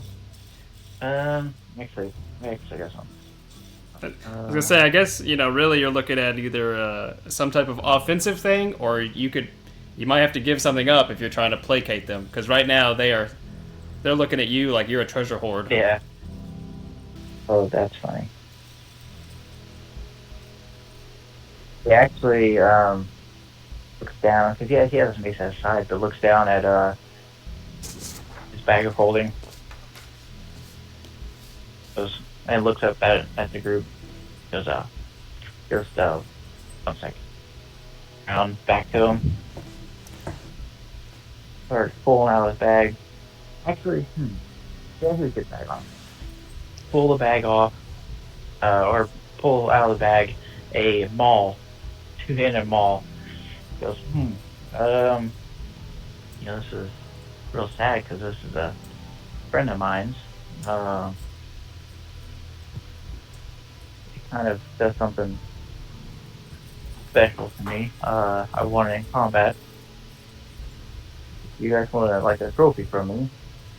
He takes it and like aims it at the door behind all those guys and shoots one of the horns at the door. Goes, I can do that. They all definitely like jump back when it suddenly bursts with a lot of force and rockets a horn into the wall just above the door, sticking hard. Yeah, they all like they're somewhat suitably impressed by that. He spins it and goes, I got some fun tricks, but I literally just wanted a conversation. If you must take this, so I can have my conversation. I'd like to see what you guys got going on in the city. I mean, it looks like fun. This guy, the guy that spoke about your mace and now you're offering the maul, he gladly is like, this, I will accept. But then the other guys behind start to grumble, and they're like, what, that's it? What? Oh, I didn't get anything. And then other ones are like, yeah, well, not even some gold? What the hell? Oh, here's why I gave that to him. Whoever can take that away from him actually owns that. And it's in his hands now, right? You went ahead and handed it off? Yep. I am trying to start a war between all of them, trying to get that maul. Okay. Let me make a roll here. Okay. Why don't you also make a persuasion check too for me? Okay. Man, I love this. 23. 23? Yeah, okay. 6. Then, what I think you see is this guy has them all, and then he hears that, and he goes, wait, what? And all these dudes around him basically find that pretty thrilling, and find that sounds like enough fun to kind of forget about you at least for the exact moment right now, right? And so they like, one just runs over and like grabs him and starts to like, they kind of like battle over it, and then another guy comes in from behind and kind of like pseudo chokes him back a little bit. So immediately like 5 of these guys start just scrambling over this maul, right? Problem is, this guy here is spurred by the commotion behind him and is like, he doesn't swing yet, but he's basically one move away from it, where he steps in front and he's like, you're not getting past me without due diligence. And he swings his sword. So you go ahead and swing that for me. And yeah, he will gladly attack. With a mighty natural 1. I don't think that hits a 23. No, it doesn't. In fact, it probably like collides. Like, do you dodge it or do you let it gleam off your armor? No, I don't take it. I make sure that it hits a part of the armor where it will, in fact, hurt his hands. Yeah, I think, it's like hitting a brick wall where it collides into the armor and just rings the sword through his grip and vibrates it out of his hands onto the ground. So he kind of like I step on the yelps, end of it. and then you step on the end of it, which he tries to pick it up, and you stop him from picking it up. And then he's gonna stand up and just like roar and try to punch you. I take it. He gets a 14. Yeah, no. Yeah, so he punches you multiple times, and just each bang, ding, bang. He can't. He's easy to dodge, and even when you let him hit you, it doesn't penetrate the magic armor in any way. Yeah, sorry, man. Probably not happening today. You really don't mind by side, your hand's looking a little blue. He's like out of breath, and his knuckles are all bloody. Or they're starting to, at least.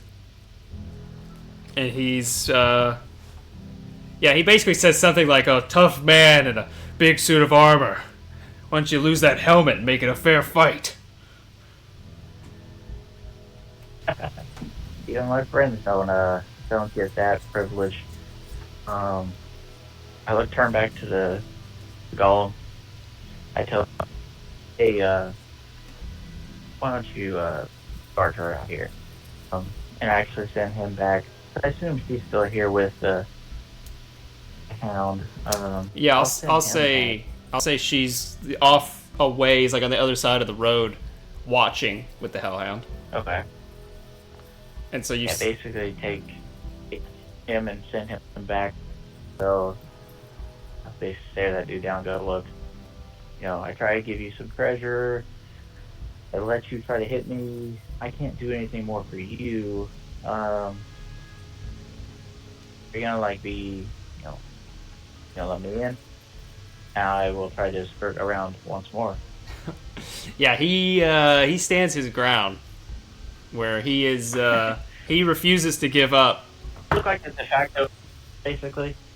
Right. Yeah. Exactly. Like, in fact, he might pull a dagger from like inside his vest, and try to stab you again. But yeah, no. Basically, he needs almost like a nat 20 almost to hit you, and he's not getting it. So he's trying to kill you, but with minor effort, you are able to kind of deal with him. But yeah, he is not stopping. And the other guys are, like, while like 5 or 6 of these guys are still fighting over this mall, the rest are watching you two like you're about to have a duel. And they're probably laughing at their friend, but he is absolutely trying to murder you right now. It's just he's just not he's not really capable of it. What would be funny? Okay, so he notices everybody around him starts at their buddy not being able to find purchase at all. It'd be funny. Can I try, is grapple technically an athletics check? Or is that just strength? Yeah, it's athletics. He will attempt to grapple him as he's flailing around trying to grab him. His goal is to grapple and basically hog-tie this guy. Okay, so you're not going to knock him out. You want to tie him while he's conscious.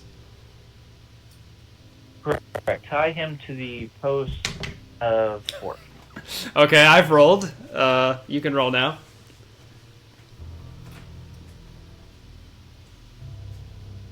That makes it fun. Athletics. 21. 5. Sick. He is grappled, and you have rope. Let's say it's another check to bind him. Let's do that.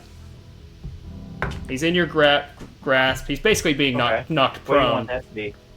We'll do athletics again against his like acrobatics. Okay.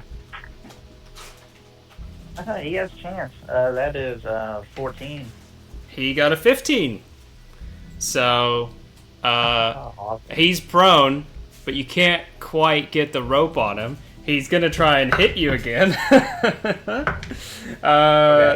He's got nothing though. He's got like a 15 to hit.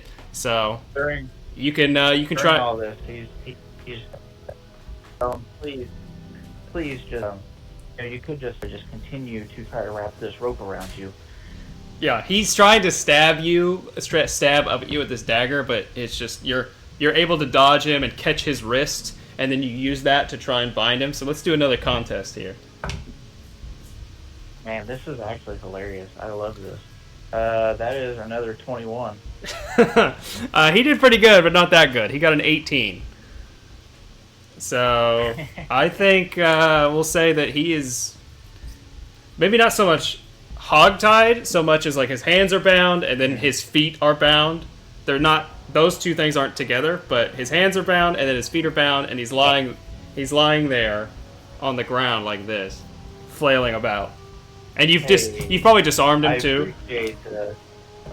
Yeah. Well, I appreciate the kind welcome. I look forward to talking to you once I come out of this place. See myself your pals up. That. Because you rolled so persuasively, and you gave up the maul.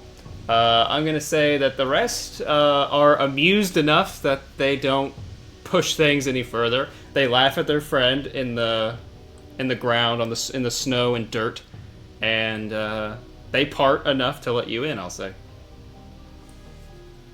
Most of these, are they all human or? Yes, they're pretty much all humans. There's probably a few. There's probably a few half elves, but they're almost all humans. So I walk basically right to the front door, and they say, "Let me." And I look around and I go, "But seriously, guys, I would find another way to insignate yourself. Maybe like a medallion or something. The red kind of just makes you look like, I don't know, bad guys." And then I walk in. They jeer. They kind of like shoulder check you as you walk by, but they don't literally stop you. Okay. We'll say you go inside then. You enter the tavern, and it's got a handful of people in here. There's probably another dozen or so of those mercenary types that are at different tables and stuff. There's a barkeep. There's a couple bar maidens kind of carrying platters of drinks around, and there's still that ruckus. Like, even though it's dimmed because like half of the people have left the bar for the moment, there's definitely still a ruckus. Some of the mercenaries at the table, are roughhousing with each other, with normal patrons who are sitting at tables trying to mind their own business. There's probably a guy at the back who's playing the piano for a little bit of music, kind of just this upbeat little tune. But then the mercenary types are just jeering, trying to yell at him to play a different song that you don't recognize, that he isn't playing right now. So really, these guys are just assholes. Yeah, I was gonna say, do I get the? I guess you nothing that I can tell so far leads me to believe, oh, these guys are like evil guys that are like terrorizing this place. I guess can I terrorizing this place, but like, actually no, I don't know enough right now. Yeah, they're definitely skirting the line, I would say. Like, they're not paying for drinks or meals. They're taking whatever they want. They're throwing their dishes and bottles around, their mugs. Like, they're causing a small sense of mayhem, but it's because apparently they run the show here now. They can do whatever they want without consequence, apparently. That's certainly how they're carrying themselves, at least. They're kind of violent, but they're not, like, killing anyone. But they're definitely, like, pushing people, right? Stealing. They just, like, take things from people from the bar, and they just lean over and take someone's drink and chug it, Like, it's not good. These aren't good guys. Whether they're evil, I mean, they're certainly selfish. Yeah. I keep an eye on from what you said, I keep an eye on all of my belongings. First things first, I'll walk up to somebody that does not look like a mercenary or attempt to get up there before being stopped. probably the bar, one of the barkeeps, or somebody that looks like they run, maybe work inside of here. Yeah. The barkeep at the main bartender is this long-haired, thick-bearded guy, kind of a slimmer build, like really dark coal black hair.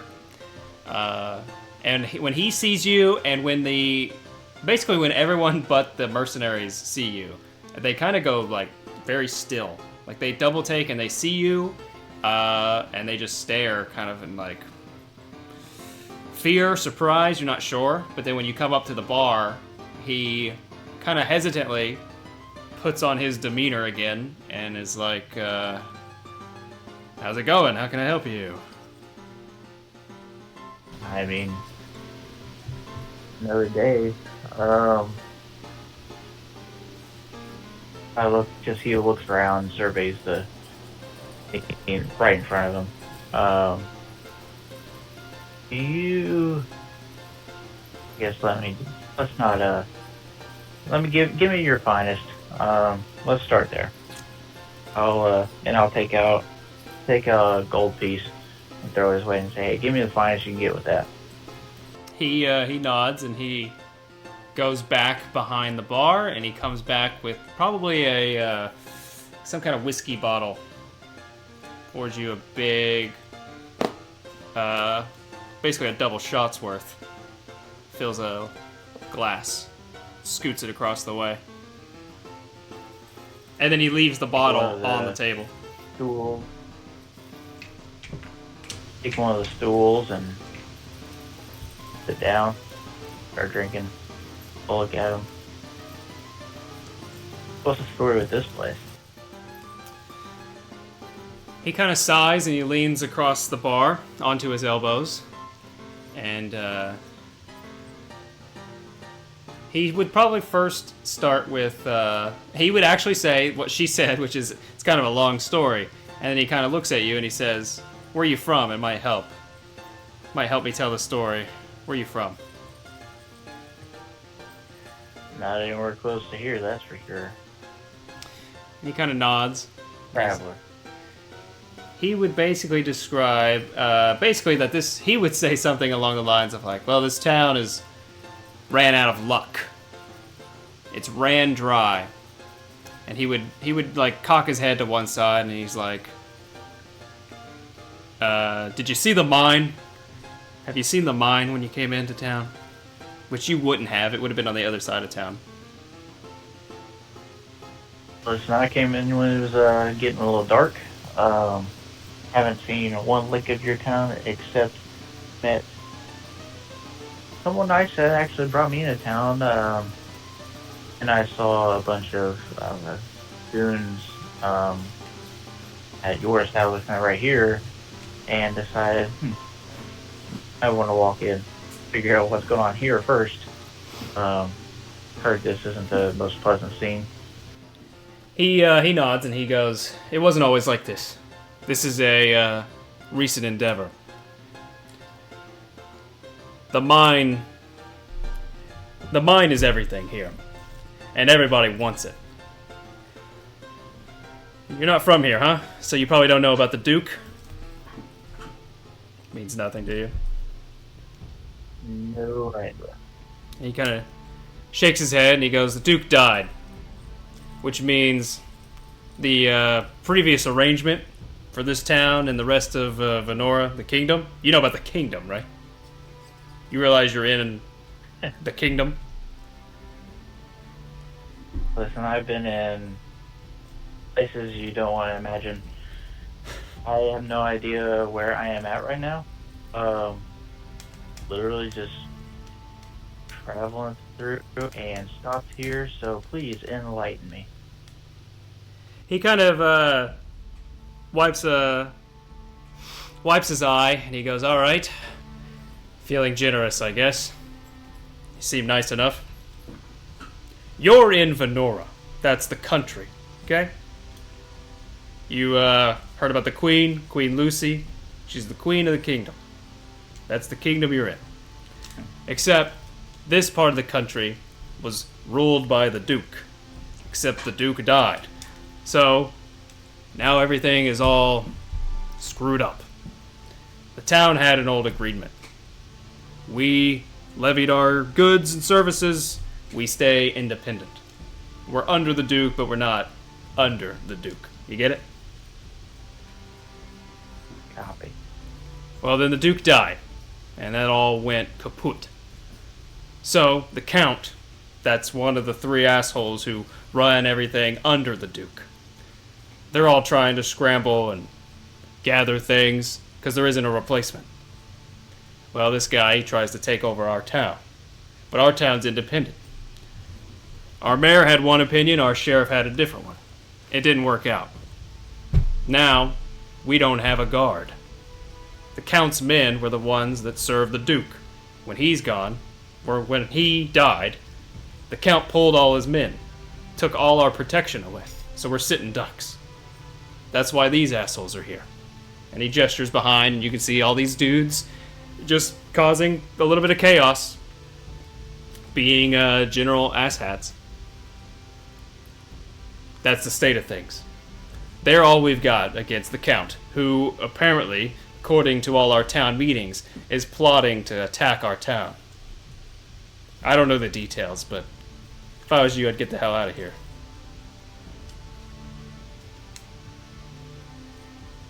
Honestly, it kind of sounds like kind of sounds like a bit of fun. Question though, anybody that remains from the original leadership, you mentioned there's some disagreements, but you didn't mention anybody actually leaving except the dead Duke. Any original members of, sheriff, the mayor? Yeah, he says he says the town's ran by the mayor and the sheriff. They're kind of the big picture, little picture duo. That's what makes our town a little special. We're not part of the region in the same way. We're in control because we hold the past and our mind is really valuable. It's kind of the whole point. But now, I'm not sure that's going to last much longer. We're either going to have to sign ourselves over or we're going to be overrun. So yeah, the mayor and sheriff are in town and they argue every day. It was the mayor's idea to hire these assholes. It's better than nothing, I guess. What was the sheriff's idea? What would he say? The sheriff's idea was to fight. Like with us. Our guard. Our little militia and the miners. Even with these guys, I don't think we stand a chance. It's the Count. He has an army. I mean, to be fair, he looks around the rest of our fighting. These guys aren't going to do anything for you. At least in this state. This could be fun. And he actually tells him that. He's like, where's your mayor at? He would say that the mayor is actually currently having a little meeting in the back room, their private study room, essentially. Oh, really? How many guys? He kind of like thinks and he goes, I don't really know. I think he had 3 or 4 other counselors, other little representatives. They meet like this every other day. Oh, perfect. Nothing I can't handle. You tell me to your back room. He would be like, well, I can't just barge into a mayor's meeting like that. With no offense, but a stranger like yourself, it's not going to go over well. At least point to the door. I mean, I don't promise I won't go in, but I at least want to see him when he comes out. I want to be the first thing he sees. Why don't you make a persuasion check? Man, there's so many different ways I want to play that. Oh, that is Perfect. A natural 20 Okay. for a total of 26. Okay. Yeah, he gestures to his right, and there's a big wooden door that goes to a back room. The door's currently closed. So I'm probably Yeah. this corner, what, right? Oh, crap. Yeah, you're like over here somewhere, probably.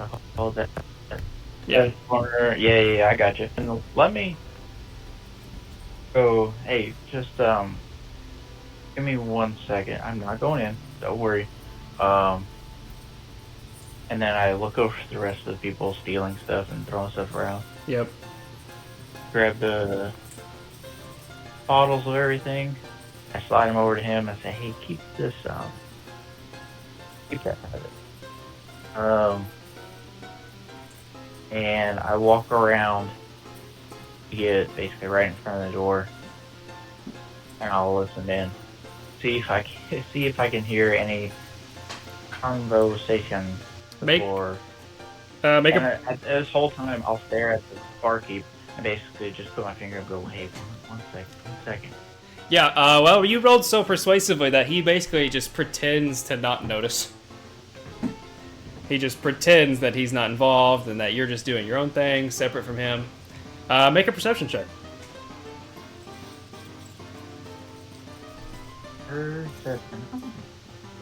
What was that? 11.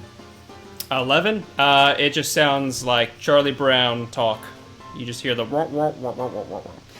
you do gleam that whoever's talking seems to sound pretty frustrated and is talking, aggressive, loud, kind of in surprise and anger. You might hear a couple people respond occasionally, but mostly one guy is kind of leading the discussion in a frustrated way. Man, this is gonna be so funny. I slyly try the handle just to see if it's unlocked. It is. And these guys don't know how to keep a conversation to themselves. I mean, least you can do is lock a door. Alright. I turn the handle and open and touch. You like just a little. all degrees. Okay. And you don't want them to notice this, obviously, right? At first, no. I'll try to sneak it at first. You can do a stealth check with then. his intention. Yeah, we'll see how this goes, and I'll tell you the next part if it goes bad. Okay. Because he definitely has a plan to play it off afterwards. Oh, that's actually awesome. Natural 1. So okay.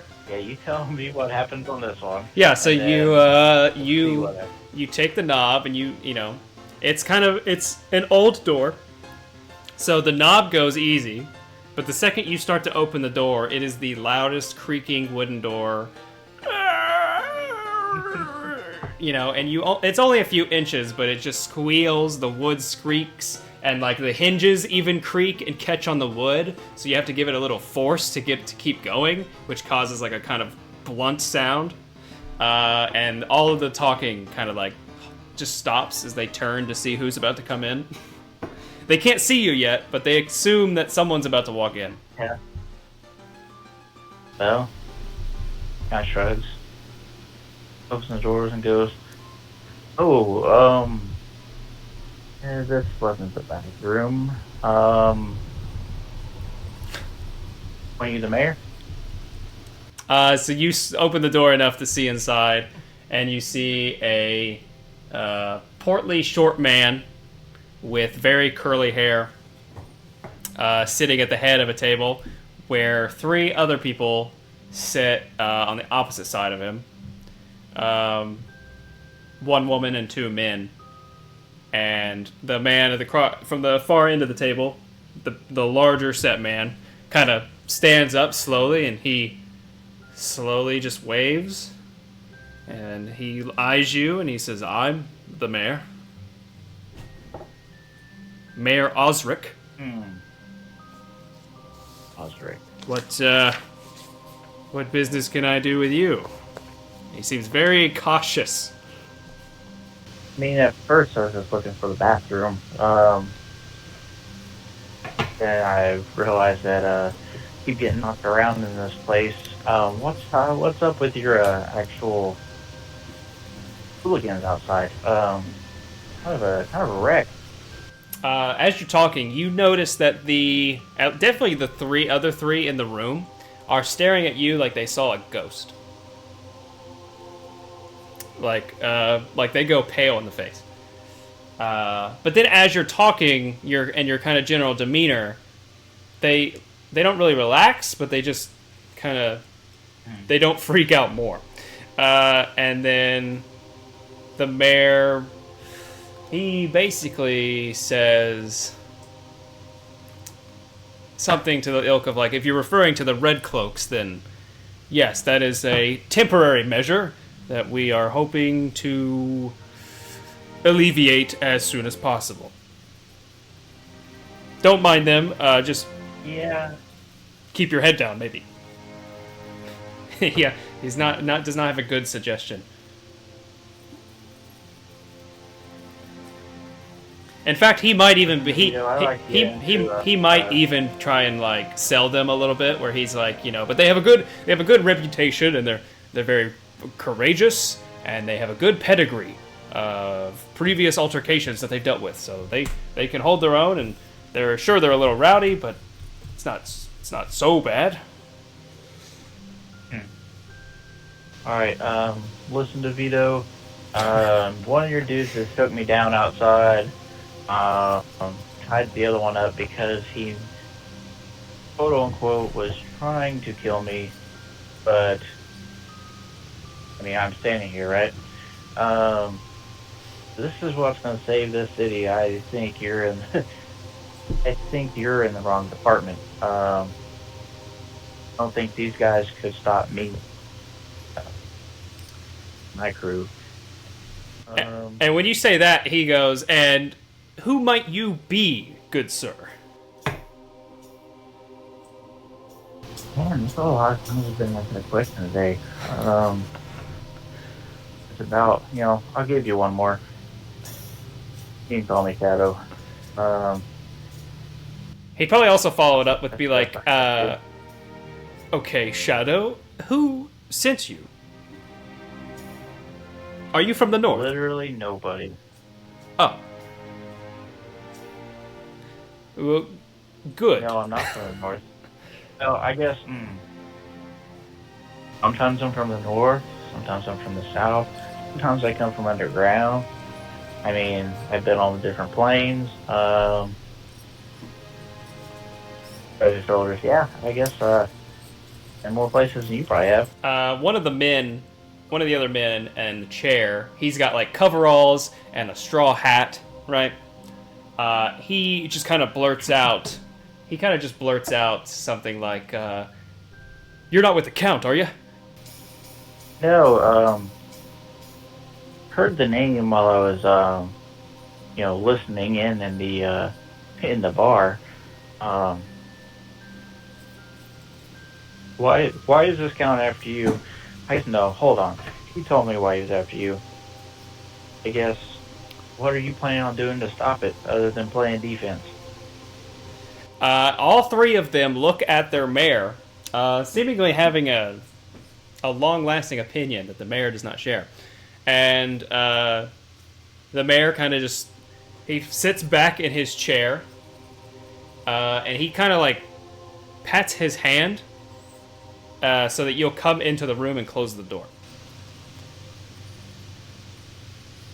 I mean, easy enough. I mean, everybody knows when you open that door, your door needs replaced, and I slam it shut. He would say something like, that like Darren needs to repair that door. It's been long overdue. As you're just finding a seat behind the rest of the group, or leaning against the wall, whatever you want to do. Are these dice? Is that an actual dice table in there too that they're sitting at? Yeah. They've repurposed it, but yeah, it is actually. What's hilarious is he used to play dice games with Dragonfell, he'll pull out his dice, they play with them, and walk up to the table and just start rolling dice. So you just kind of as you're himself. talking. Okay, cool. It looks over. I assume they look at him like it's weird, and he goes, "What? Just keep going." Yeah, I mean they have like a wide berth from you. In fact, if you take a seat, they scoot away. You know, like a good little foot or so. And the mayor gives you a similar spiel, having kind of sized you up, and he kind of confirms with you that you fought one of them outside and dealt with one, and they didn't all like you didn't get into a further fight or whatever.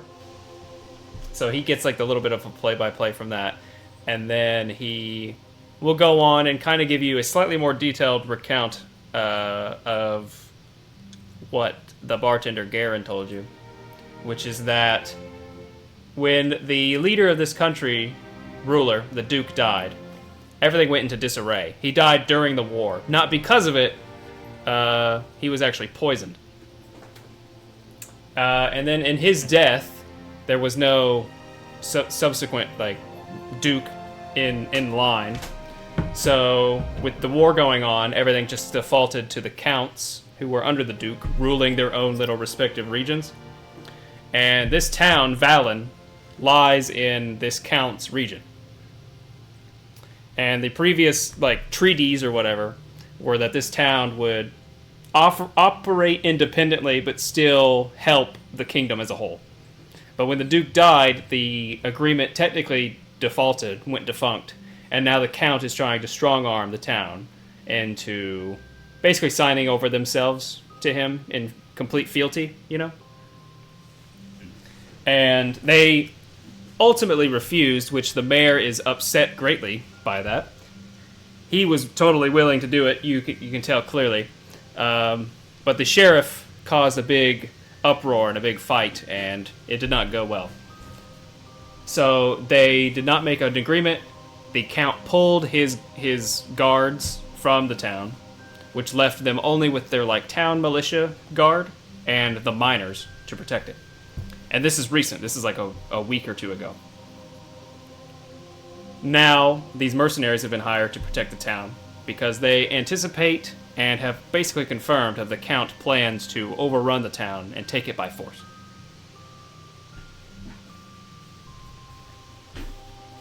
You plan to stop it all with your 30-ish guys outside that are great mercenaries that get hog-tied by a random stranger.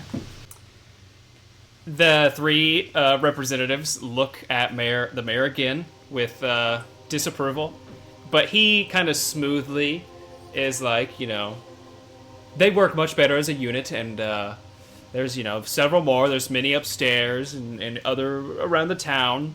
Even their leader has a room here, and they're better served operating as a complete unit instead of a bunch of grabastic individuals. And when push comes to shove, this town will hold. Oh, yeah, he nods and says, yes, their leader, Ace or Jack or something. Where does he normally stay? He has a room here.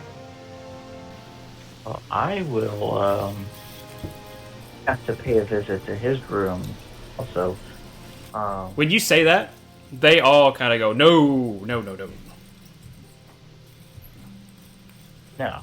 And the mayor is like, kind of downtrodden. He says, the current contract that we have with the mercenaries was not to the liking of our sheriff, and a altercation occurred, and our sheriff is currently in the infirmary now because of it. Between him and Jax, it did not go well. He's like powerful. Oh, he's a strong man. Both of them are. Jax, however, is perhaps deadlier.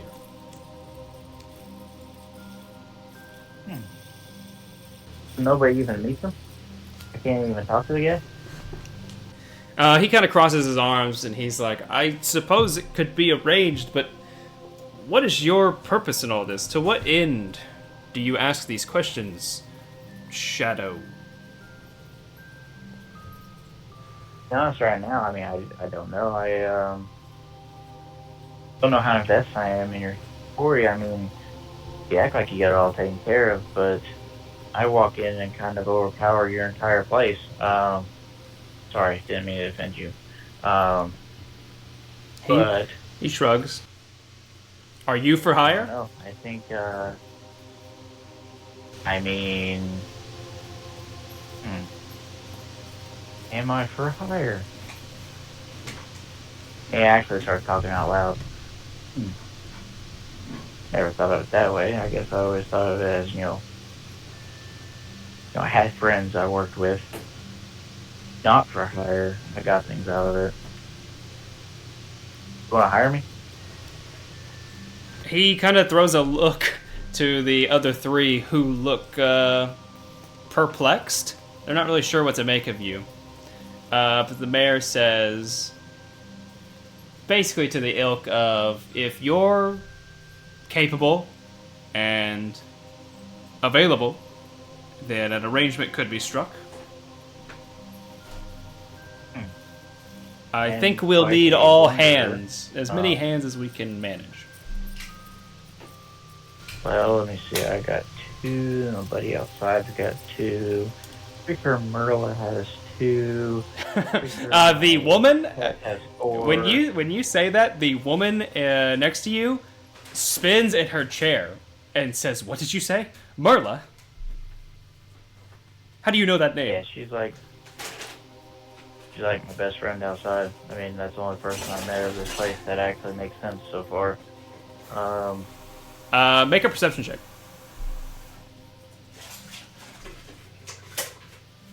Perception is a 17. 17? Yeah, I'll say you. You definitely notice there is a strong familial resemblance between this older woman and Merla.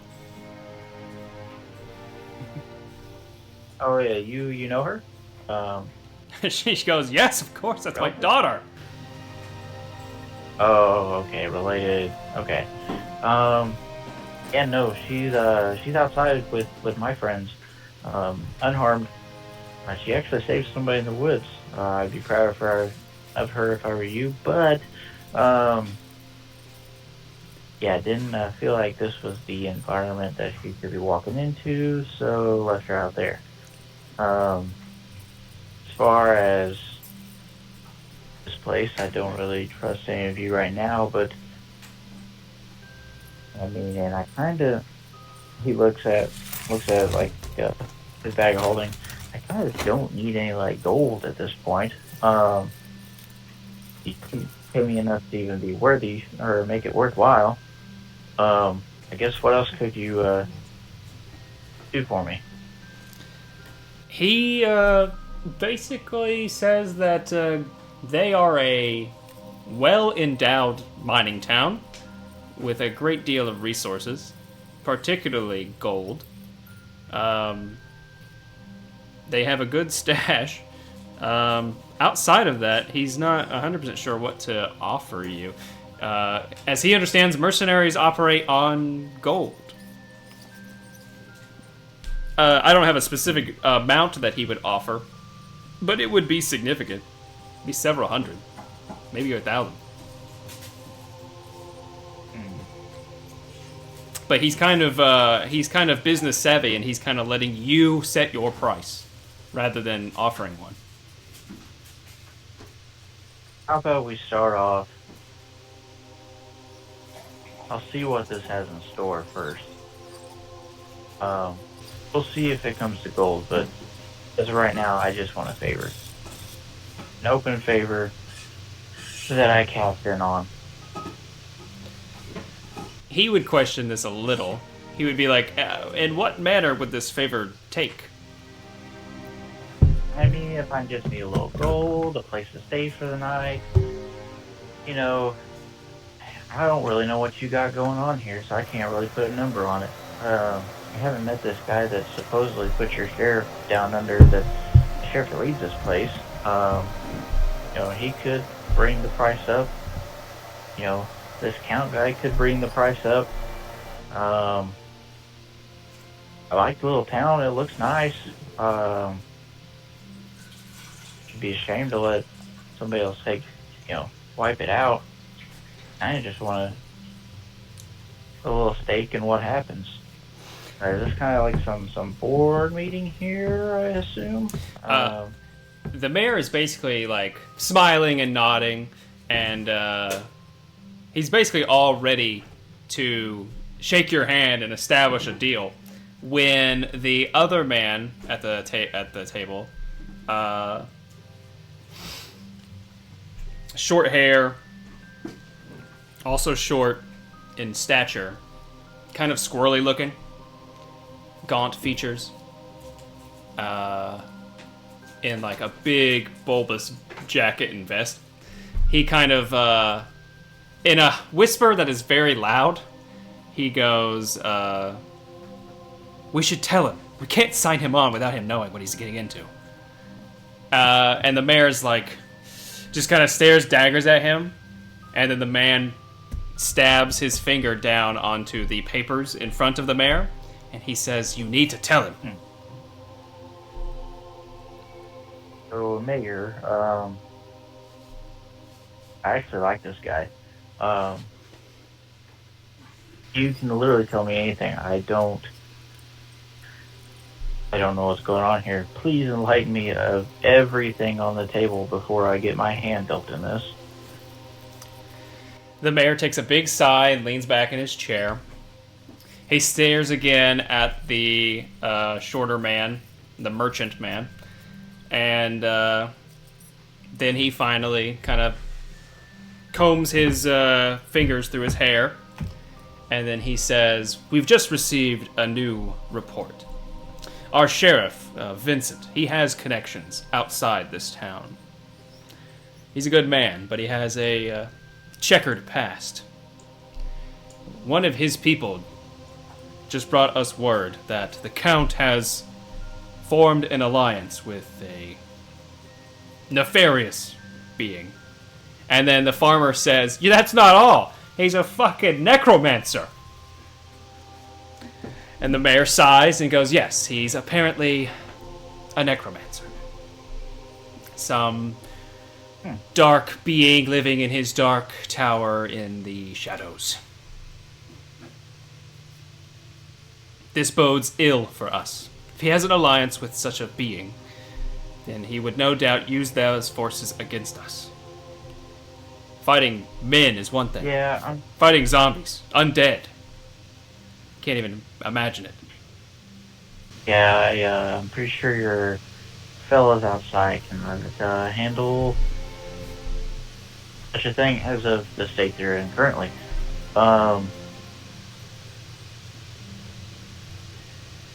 This might be fun. This sounds fun to me.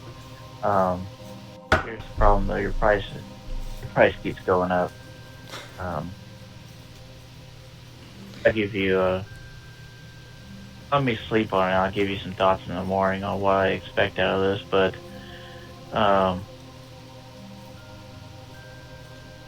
I guess how far out are they? Do they live close to here? Or how many days are you saying until the first wave gets here if they did choose a battle? Yeah, he says that the Count's hub is several many miles to the north. Days travel. But according to the spies from the sheriff, the potential them marching on the town is probably within 9 or 10 days.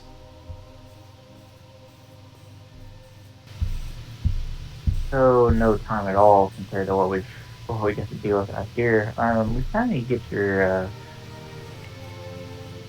town back in shape before somebody else comes in.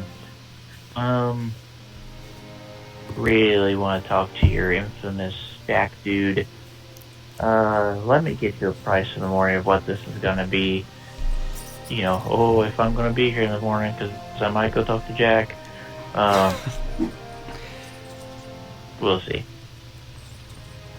he basically says, well, we welcome any help you'll give. And he extends his hand for a handshake, and he says, until tomorrow.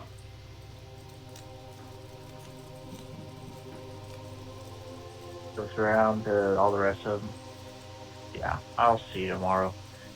I'm gonna go talk to, oh yeah, sorry, and reaches his hand out and takes it. Yep. I'm gonna go talk to your buddy upstairs. He licks his lips, and he says, just be careful, then.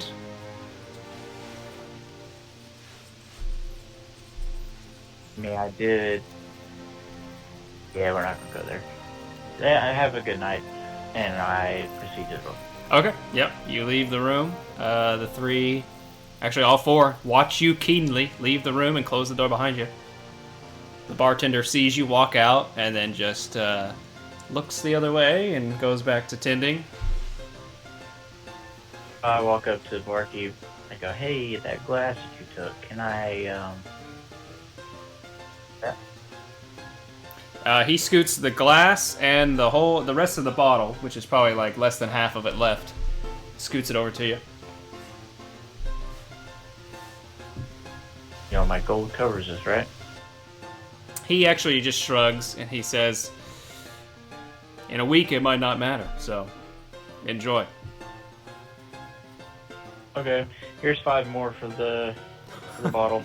he just like, his jaw drops a little, but he does kind of slowly rake the coins in. And he makes sure to do it quickly. Yeah. He actually makes sure probably to do it quickly so that none of the other red cloaks see it and make note of it.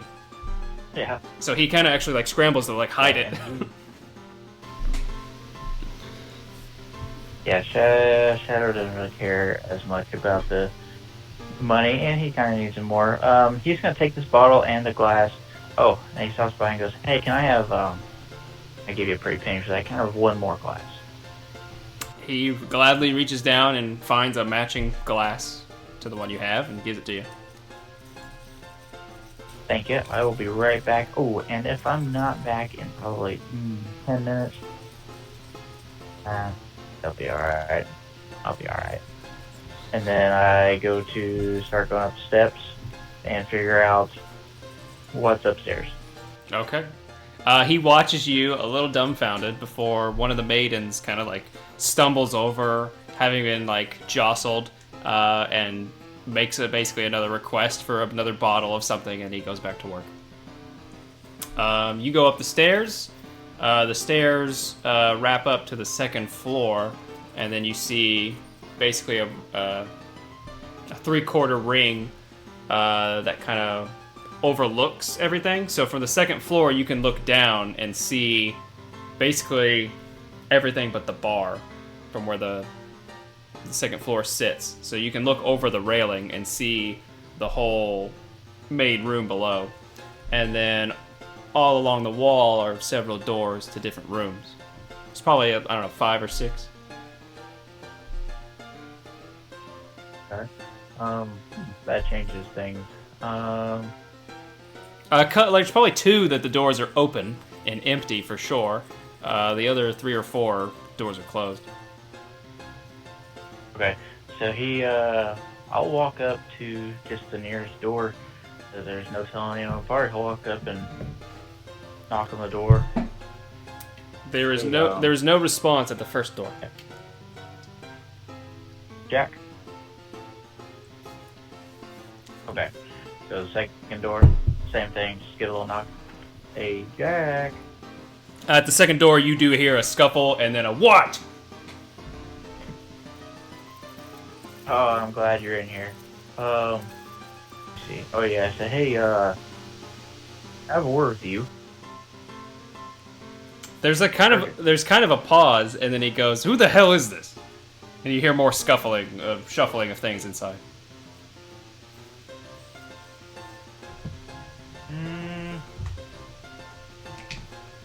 A friend.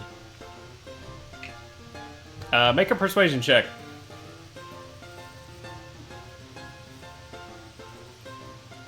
Hey, Okay. Okay.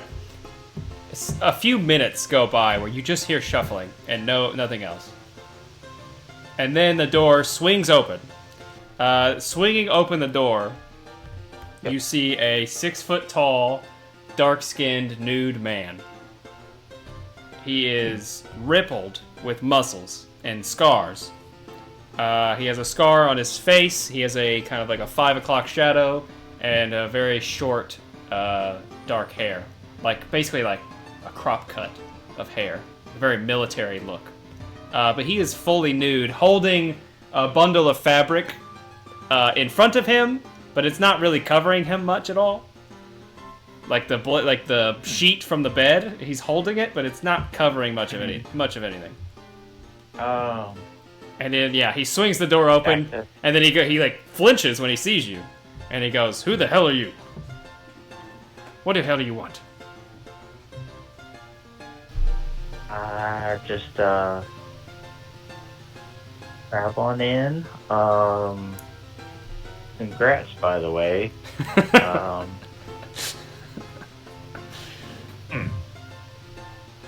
Okay. Now that we're past that part, this is your crew down here? That's right. Okay.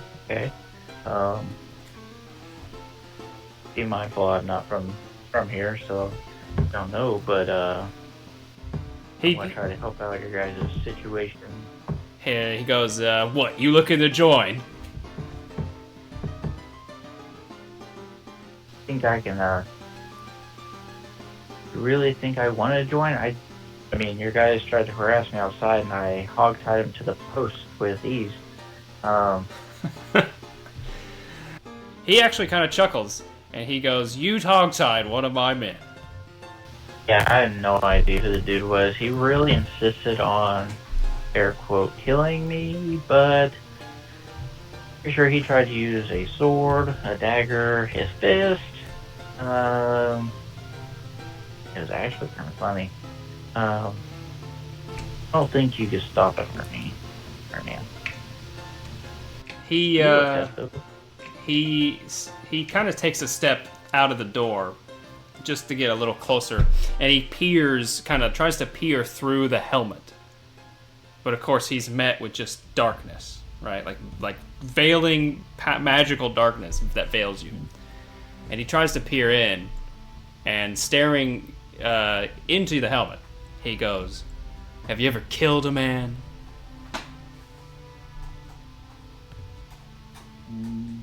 There's putting the fingers. I don't think that guy counted. We'll take that guy off.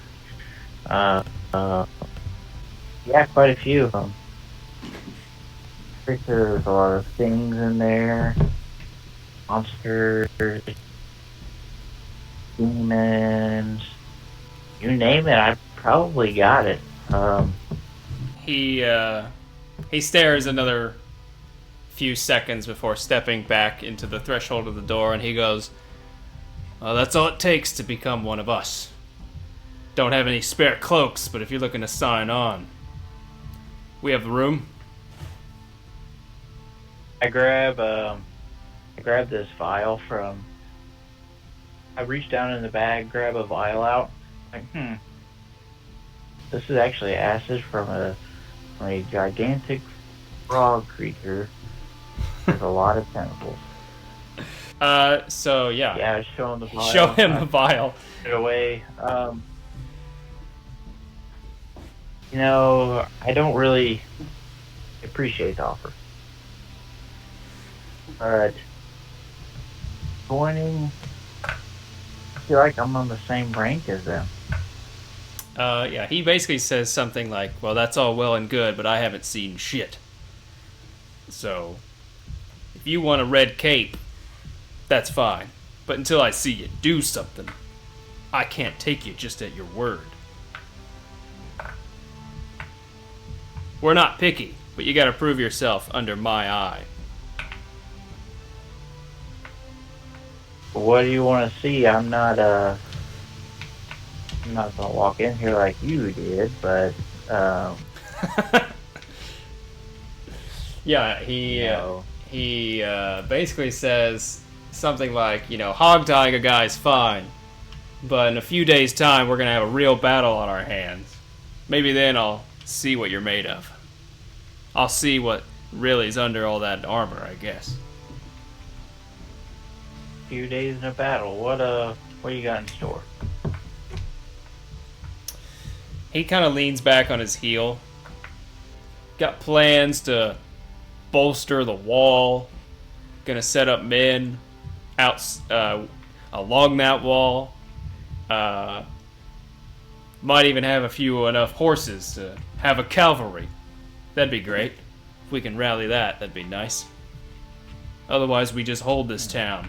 You might have noticed it's built into the valley. It's not going to be easy to take. It's going to be a lot easier to hold. Wait. He starts doing weird signs with his hands about making a valley. You mean the opposite of, the thing about having the high ground? And he goes, yeah, it's not really a problem when you're flanked by a mountain. They can only come from one way, the north road. To our backs, the valley and the mountain. To the south's the other trade road. Got 180 degrees of protection. The other 180 is why we're here. Alright, man. I just, a couple of months ago came from, I don't know if you ever heard of it, but Underdark. Where all you have are tunnels, and it's like a one way in, one way out, and you can still be ambushed by stuff through the walls. Pretty sure these mountains don't, anything fly in here. But we'll work on that. I will be around here. We just need to try to get your regime outside a little, I don't know. Do you guys have like a structure? You guys just free reign?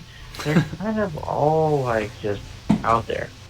Yeah, he looks over your shoulder. You can kind of, from this vantage, you can't really see the room down below, but he kind of just throws his gaze past your shoulder, and he has this wide side grin, and he goes, yeah, there's officers, and as far as I'm concerned, this town is our town. Pretty sure there's a mayor. He just laughs. Sure. Yeah, he's real useful. Yeah, I got that too. He's not he was really wanting to get want to know where I was from, but he really just didn't have a clue of. He's pulling at straws. Are you pulling at straws? That's my business. Being on the other end of desperation. That's what we're all about. And don't worry about questions. With the Red Cloaks, we don't care who you were. Doesn't matter. You guys at least pay for their drinks? He would say something like, yeah, it's on the Red Cloak tab. We'll pay after the war's over. Or he wouldn't say war, I guess. He'd say, battle, probably. Or the threat, once the threat's over. Well, you guys train? Tomorrow you guys gonna have some training or something that you guys do? Your daily routines? Yeah, he says that there's basically there's a watch, there's training, and there's drinking. We do it in shifts. Sometimes the shifts overlap. And he grins. And sometimes we sleep, which, as you can see, is what I was trying to do.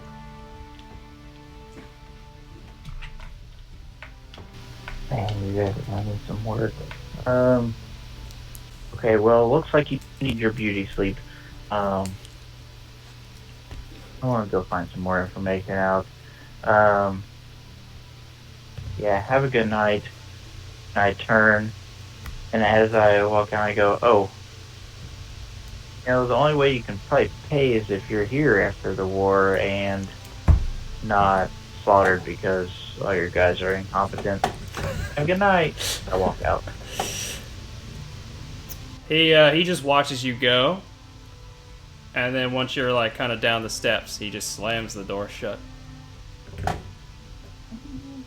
Okay. I go downstairs. I'll just survey the room. Is there anybody that I know they're kind of a hostile environment? Is there anybody getting like anybody that doesn't work there in there that's getting bullied?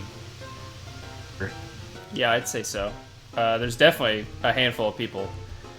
Yeah, there's a few different clusters of people that are at tables trying to mind their own business, and then occasionally someone will kind of like swing over their table or throw an arm around them and like sing. Like this is like probably right now there's a group of 6 guys singing a song and being a pain in the ass for the other patrons. I'll walk up to them and be like, hey, how about these guys? You're probably used to it by now, but I'm not. Here's a couple gold. I would suggest probably just getting out of here for the night. Probably don't come back for a couple days into here if you can help it. Eat at home, drink at home. I'm gonna be here a couple days. They seem pretty standoffish until you, and probably a little frightened by you. You notice that most of the patrons, when they see you, are like instantly fearful, like they're seeing a ghost walking amongst them or something. But then you slap some gold in their hand, and they immediately go, "Yes, right away. We will definitely be leaving." And they scurry off with some gold. Then I go up to the barkeep and go, "Hey, how much would you make off of normal patrons for probably, I don't know, 3 days?" Do you mean like an individual, or like what the bar would make in an entire evening? Basically, what would the bar make from the people that actually paid? Oh, like just for tonight? Yeah, I don't know an exact figure, but it would be, a handful of gold, surely. Ballpark it. Yeah, like 20 gold, because you're thinking most drinks are actually like silver, and this town and other stuff is, unless people are having an event and drinking like the finest elven wine or something, so it's probably like 20 to 50 gold maybe. I'm not sure. It depends on the evening. A random weekday evening probably is nothing too special, so. I cover multiple days of probably not wanting people in this place that aren't going to be these mercenary type. I'm going to give them 50 gold. Tell them, hey, this is the cover. I want this place not to have normal citizens in it. Put a closed sign on the door, whatever you gotta do. I'm gonna try to get this regime back in order. He's pretty surprised, and he's like, "You're awfully generous, sir. Why?" He literally can't fathom what you're doing, basically. To be honest, I got money. I'm not worried about money. It's more of a new adventure that's got me curious. Well, if your adventure looks like this, then keep at it. He gives you a salute as he scoops up the gold and puts it somewhere safe. Once you reopen, after we get through whatever he puts up air quotes or stuff happens, if there is one, just vote Shadow, and I walk out. Shadow. He kind of lets it play on his lips a little. before he nods and lets you leave.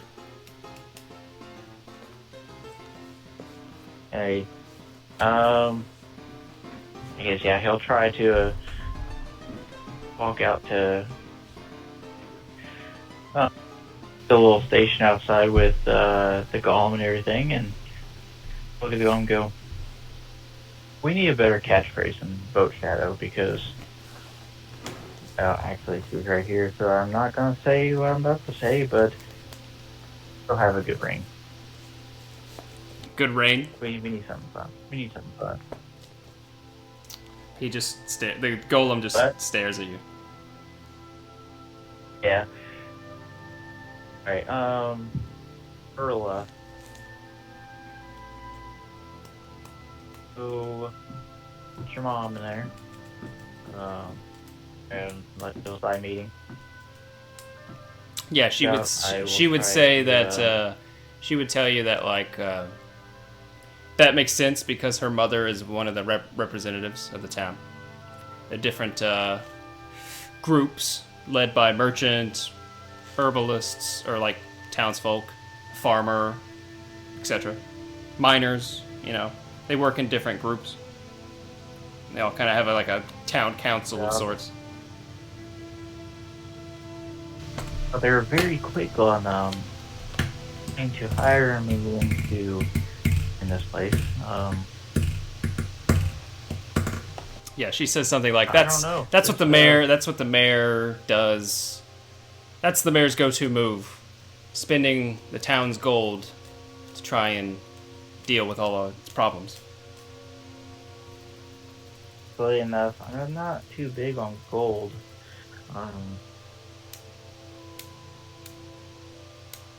So can I trust you? She says, "Sure, yeah." Like your town, the house has braces. You just have to ask you. To think about them here. She's not really sure how to respond. So, he was up for re-election. Would you vote for him? Yeah, I mean, it's a good question. She probably would like say that like for all of he is a good businessman. Maybe one of the best. It's probably how she would put it. How she knows him, at least. So when it comes to anything political, he's absolutely the man you want leading this town. He's been doing it for years, since she was a kid. So she hasn't really known anything else. And from what she does know, his political sense and his business acumen are pretty vital to this town, or has been at least.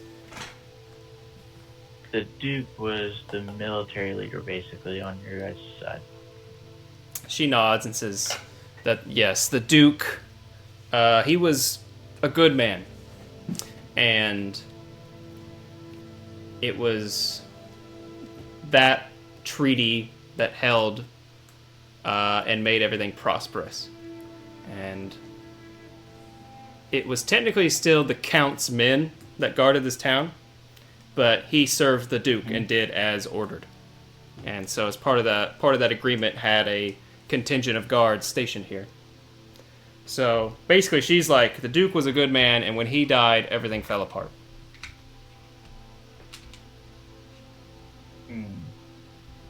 Actually, she would say murdered. When he was murdered. Gotta find out who murdered him. Might be a different day, though. Like, there's a war about to be on your hands. But not probably yours. Somebody else's. Yeah, she looks pretty, mine, actually. She looks stricken with fear when you bring that up. Don't be worried. I mean, you did hire me after all. I'm ready to sleep it off. Unless there's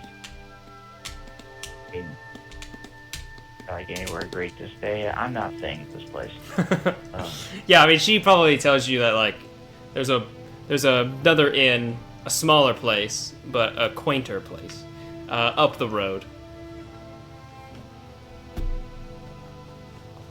It's called like Stone's Rest or something. That's perfect. Let's go stay there. The woman, the hound, to go ahead. Guess I'll be here in the morning. And the next 9 or 10 days. That's a while. All right. Let me go rest it off. We'll see what this has in store. And I might have a conversation I need to have. Well, she kind of like does a little Yeah, curtsy, and then we'll part ways from you then. Yeah, I'll go stay in. No, wait. I can do it as a ritual. Okay. No problem probably getting a place, right? No, yeah, so getting a room, board, everything, easy. You get the same kind of reaction when you walk in with your golem. Because he can go through doors and stuff. He just has to crouch and he has to lean, hunch, and turn his body, but he slithers in through the doors. Get a room, easy enough. If there's anything else you want to do, otherwise we can go to the next day. One thing real quick. Do my routinely here. Or not asking questions this time. More of hang out during a commune. Oh. It's weird. Not really sure why I'm but I feel like the place needs somebody to run it. Be a real challenge with the necromancer. That might be fun. It's like just undead. I think if these people find me suit, I kind of would like to have a name over here. It would be fun to have a name in some of these small cities, basically. Worshiping me. Just have either a folklore name or a political standing in multiple places. That might be fun. I don't know. Another day, a new challenge, right? Set the chalice on the ground. See what comes in store. Goes there. Okay. You feel seen and heard. Especially as you drift off to sleep. You feel witnessed. There's no other response or anything, but you feel a presence. Certain things. It feels good to be noticed every once in a while. With that, And then he goes right to sleep. the next day will come, and Because I think right now his focus would be, unless anything comes up, is figuring out what do these guys actually do, and what's left of the city that, if these guys were gone, how the city would protect themselves. okay.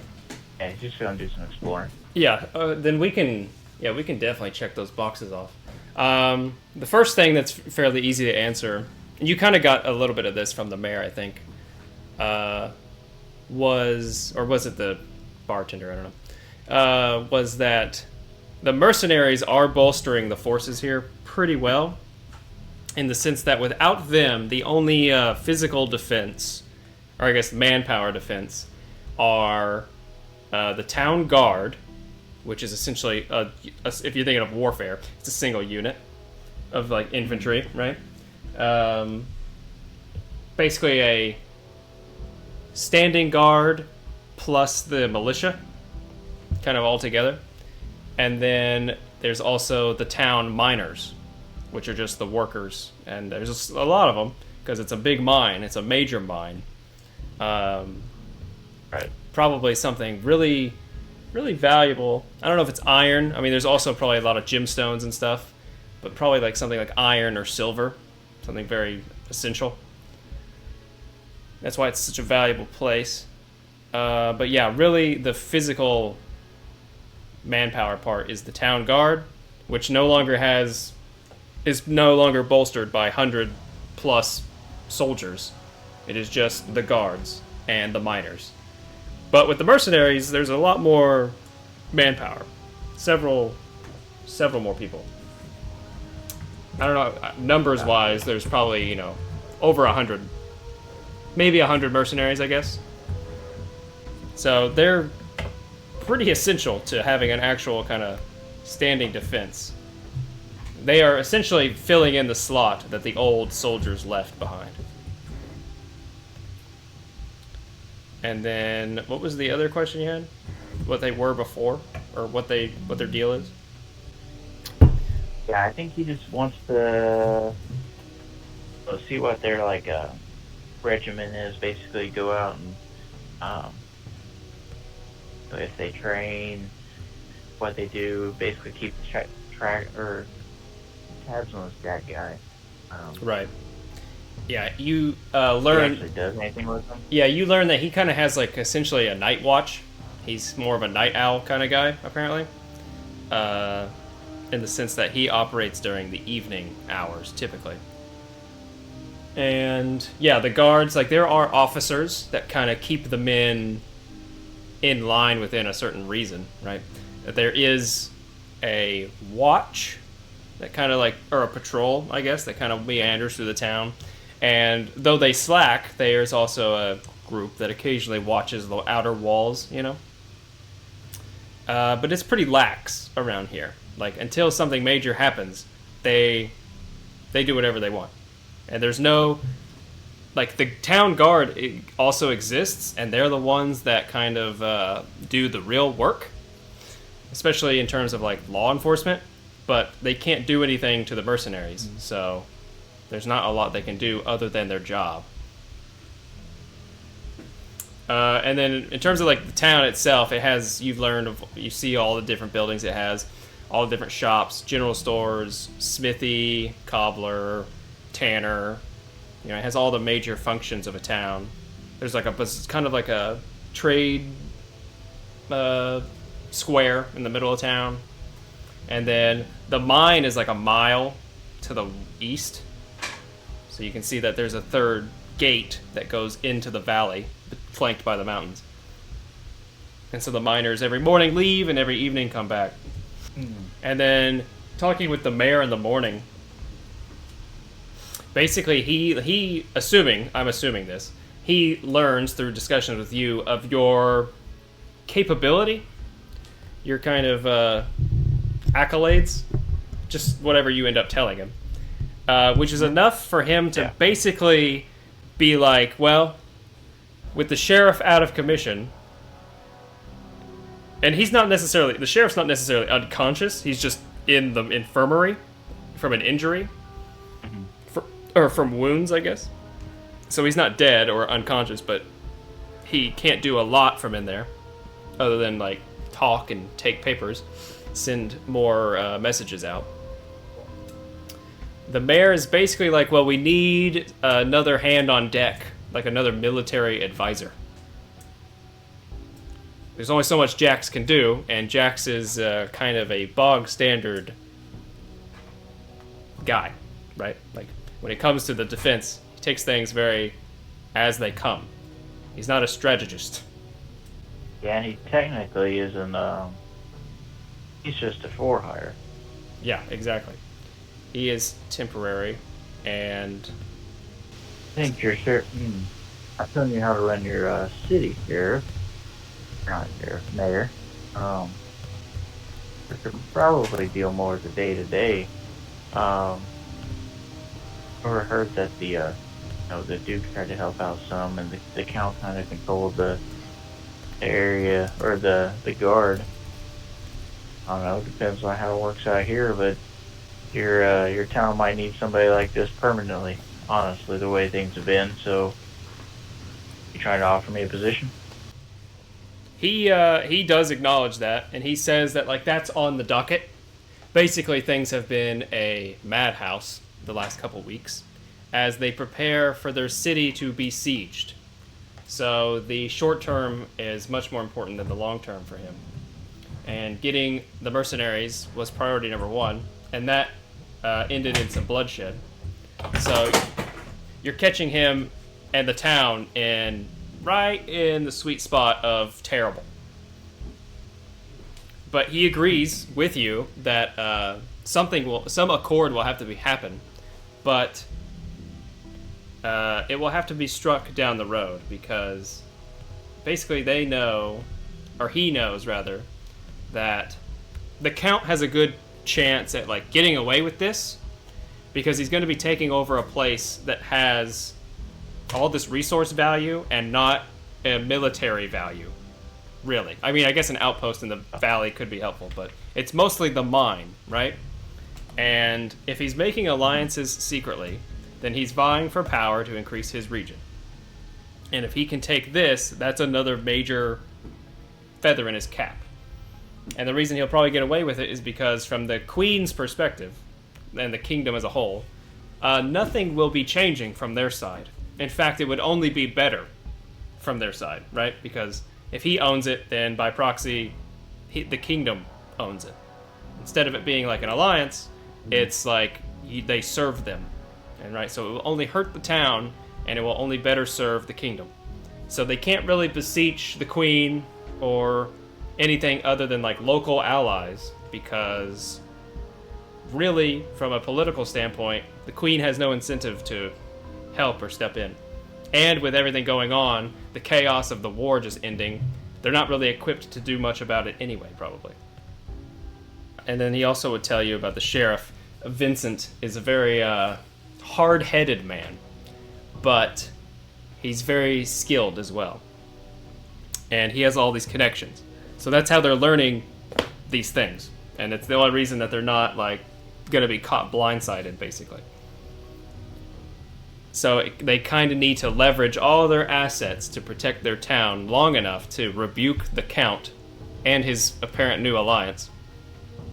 Because if they can rebuke them, then people will hear about it. If he storms the town and wins, then before the dust clears, he will have taken over, and he can tell people whatever he wants about how he earned it, right? But if they can defend it, it will become public knowledge, and he won't have a leg to stand on, because they'll have survived and be able to tell the truth, basically. So as long as they can survive for a time, a major battle at least, right? If they can survive a major battle, word will spread quickly, and maybe his alliance will be outed, but at the very least, his movements for increasing his power will be revealed. So really, they're banking on everything being on this battle. Okay. Gotcha. And as for like the mechanical preamble to war, is this whole intrigue like mini game essentially,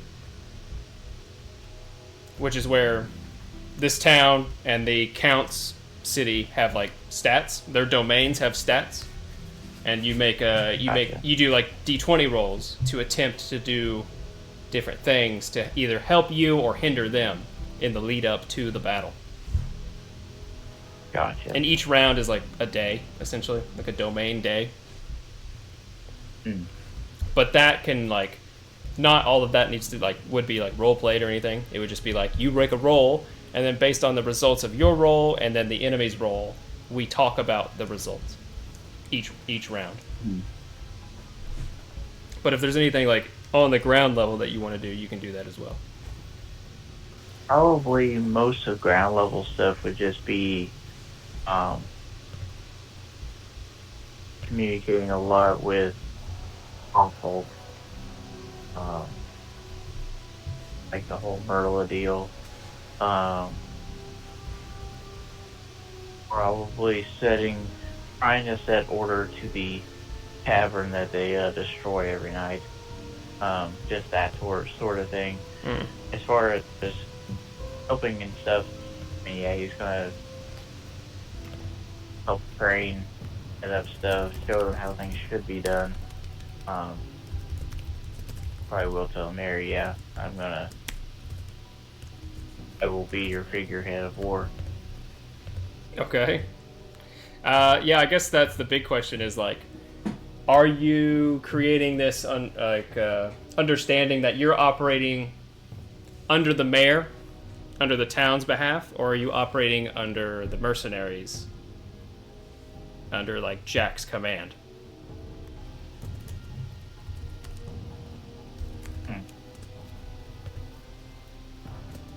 He definitely would not act under Jack, but would he actually play under the mayor? Then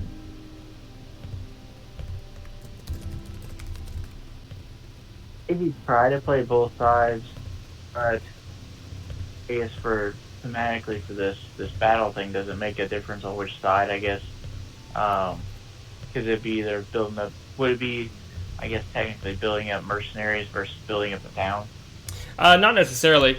It would just be, no, it'd just be more like flavorful in terms of like who you're delegating tasks between and who you're operating with, for the most part. But you will be making the decisions through. You obviously talk with people about what decisions are best for the town, for the upcoming battle.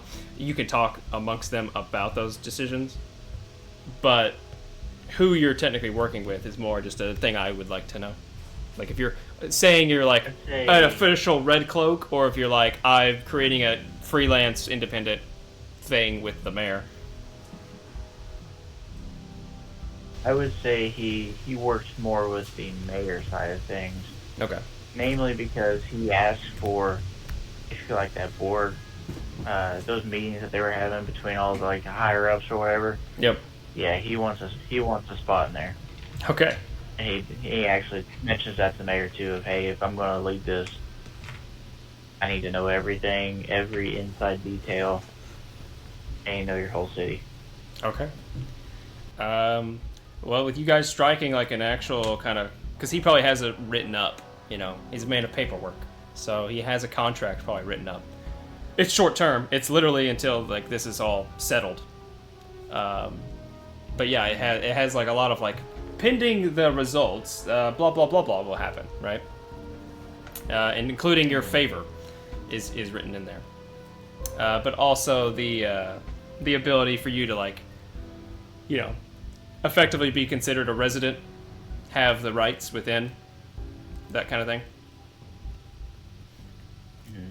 And so, with that, I think we can make some decisions on how you're going to help this town prepare for its upcoming battle and what is best suited. So, the way Intrigue works is essentially both domains have skills that they use to either bolster themselves or hinder each other. And then if you're trying to hinder someone, or if they're trying to hinder you, they're attacking your defenses, which are communications, resolve, and resources. And you guys have very low resolve, but very high resources. Because people do not see this going well, and they are not inspired either. The confidence has not been inspired in them. Mustering units is giving you more guys on the field, more units to field for the actual battle. Because the Red Cloaks are still in town, that means you've got a decent amount of mercenaries. Like you've got a decent chunk. These guys nothing happened to these guys, so they're still around, which means you have a good standing amount, but you could gather more. More could be brought in time for this battle. You can, and each one of these would take a round to do. You could build fortifications. Basically, the town itself has a wall, but for it to be meaningful in the battle, it would have to be reinforced or built up, you know? And so if you succeed that check, it would add a wall token to one of the squares on the warfare board, and whichever unit you put in that board would get a defense boost, making it harder to hurt them. You can use the resources of gold to improve the town guard's equipment, and probably if you spend another round, maybe the mercenaries too, but mostly improving the town guard from like their light and kind of paltry equipment to like a more medium tier of equipment, increasing like their attack and defense, I think. Mostly defense. I think it's mostly their armor, but still definitely valuable. And you can also use the sheriff's connections to try and spy on the Count and or his ally to figure out what the hell they have, like what kind of units they have and what they're capable of, like what their skills and what their resources look like, so that you actually know kind of what you're up against. Basically, this spy on the Count was like the pre-intrigue action that just happened, so that they learned that an alliance with a necromancer existed.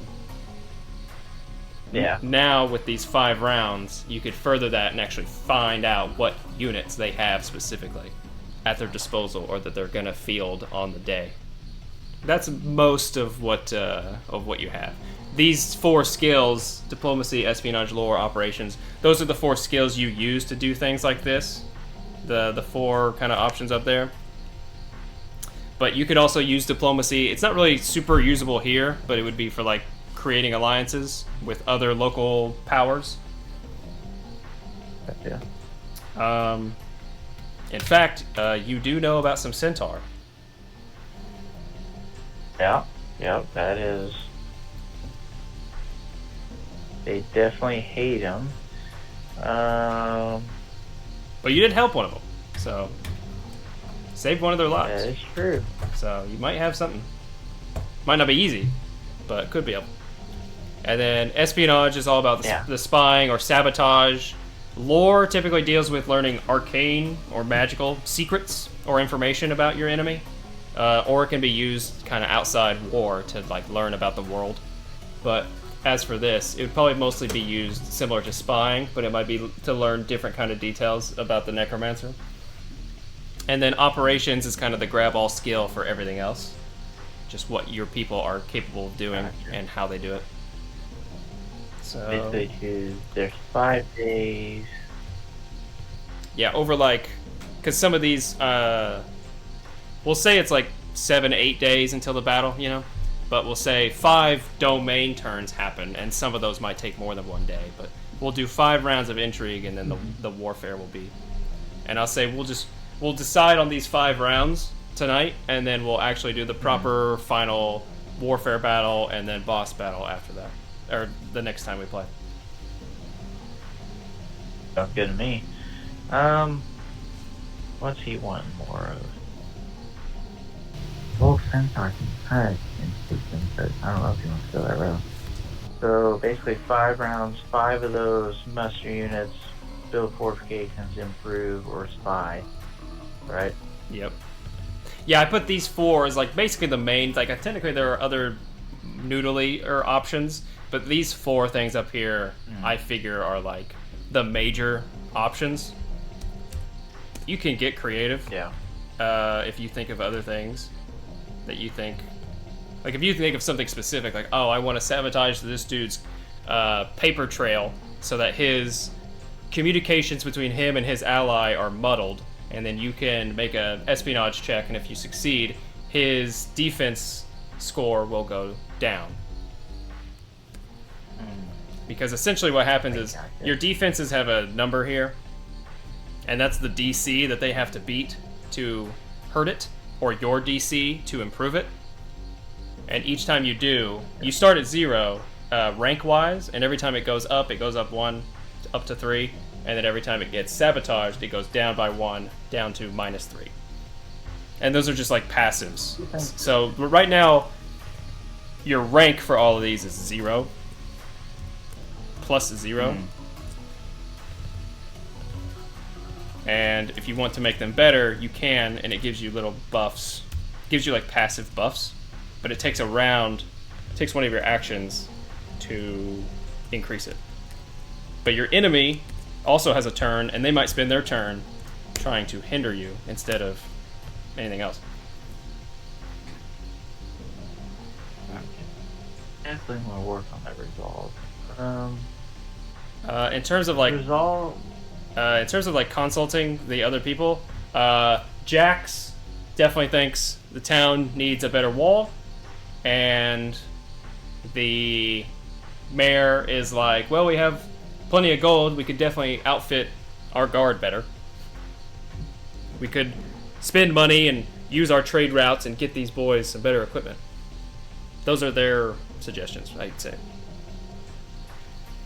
To start, that's what their mind is. Resolve is kind of just the overall atmosphere of the people fighting, right? Yeah.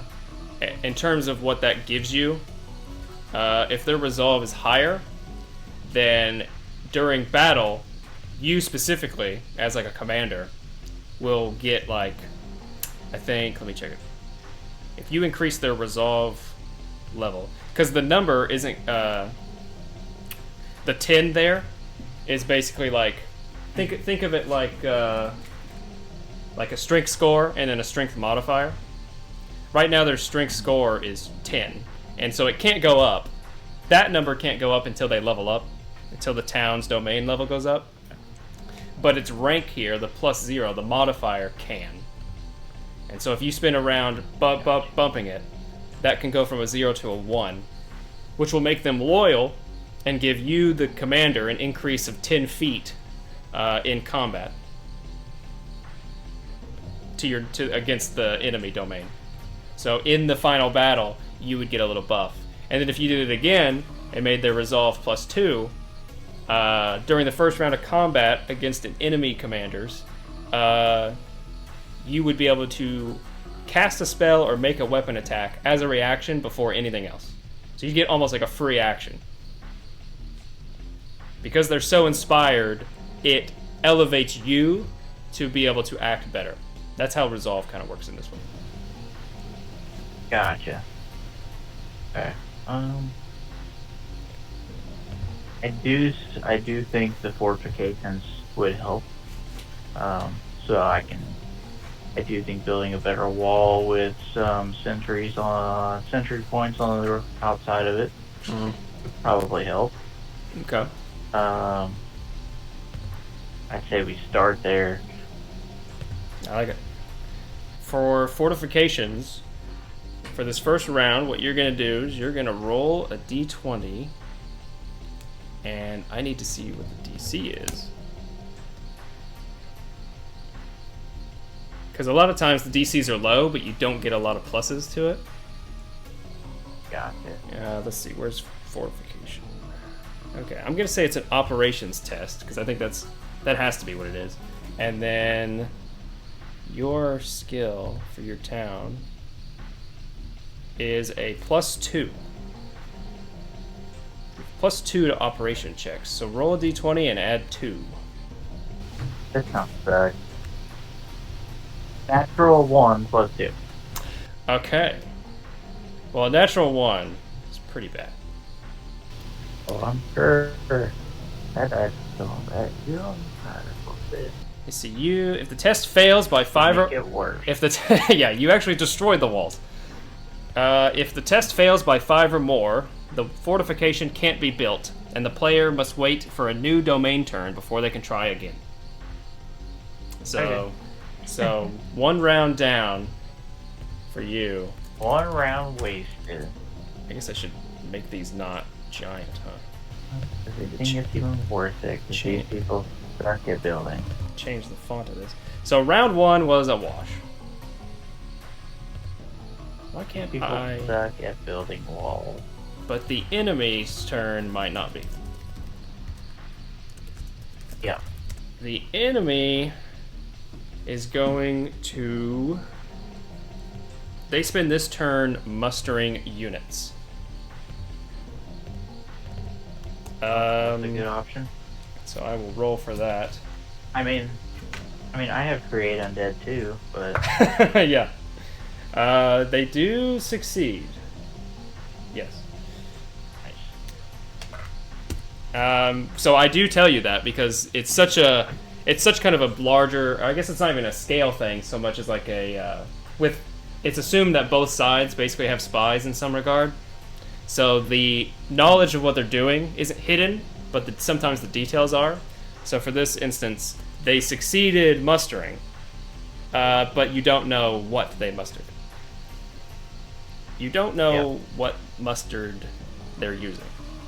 Could be Heinz, could be Grape Vine, could be Spicy Brown. Okay.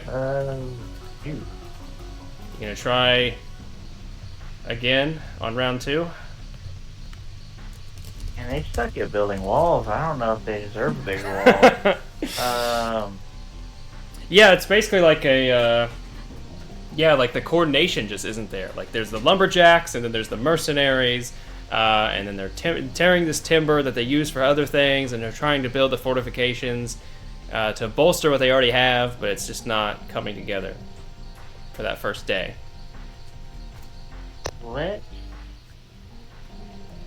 I think now what they'll do, and that Jack's idea failed. Let's go to. I'm gonna trust you. You suck. What I'm gonna do. Basically, I help the blacksmiths out. We're gonna try to improve some town guards equipment. Okay. Basically, put more resources into smithing. Okay. The if we make them more shields. Yeah, the upgrading of a unit uses the operation skill, but normally requires no test because it spends gold instead. But because the town has a supply of gold, basically like costs somewhere around 1,000 gold. That succeeds, and the town guard is upgraded, so their stat block will be somewhat improved in their defenses. Now the enemy is going to... What the hell are they going to do? Okay, so they have to do another muster. For the numbers I have, they have to earn those numbers through actions. So that's what they're spending their time doing. They definitely succeed. So think of it like their number is starting lower than yours in terms of units, but they're spending these turns accruing. Trying to get more. Trying to get more. Because you guys basically preamble mustered a bunch of mercenaries. You got the red cloaks. Okay, round 3. What do you want to do? And the alliance thing, like the diplomacy with the Centaurs, that would be a round. If that was a route you wanted to go. And what diplomacy, like mechanically, what you would know going into it is that if you do succeed, then they give you a special unit. Ooh, okay. Usually it's pretty decent. Yeah, I think that might be a route he tries to explore. Basically with a modification of lots of sending messages. Some persuasive talk, I guess a lot of upper spells wasted because they don't know what it is at first. Right. Basically going back and forth trying to debate on aid that can be given and persuade them on what benefits they will get out of helping this town. Okay. I think what I'm gonna do, because you basically because of your success earlier by helping Panaka, you reduced their hostility by 1 tier, lowering the DC. And then I'm gonna say Merla hears about what you're attempting to do, and she basically requests to come with you to help. And when you guys go to the Centaur as an envoy, seeking aid, right? They, obviously they're really suspicious at first. They're really skeptical. But then the still wounded Centaur that you saved comes out and kind of implores her elders to hear you out. And that's what gives you the opportunity for this. So I'm going to say make a diplomacy check with advantage. And so for you guys, I have your stats here. You have a +2 to diplomacy. So roll with advantage and add 2. Show them the contract. Show them the contract that was made, basically making me a warlord over this town. Right. Good. Not so good. 19 + 2, 21. Okay. Yeah, that is enough. They hear you out. Basically, they bring you in as like a kind of like a war council into like a big tent, and they hear you explain your case. And when they hear about your enemy, they, assuming you know, in the midst, you bring up this like dark alliance and how he's bolstered his allies with this like nefarious power kind of a thing. They all kind of seem aware of this, or not so much of the alliance, but they seem aware of this dark power, and they all kind of like look at each other and they speak of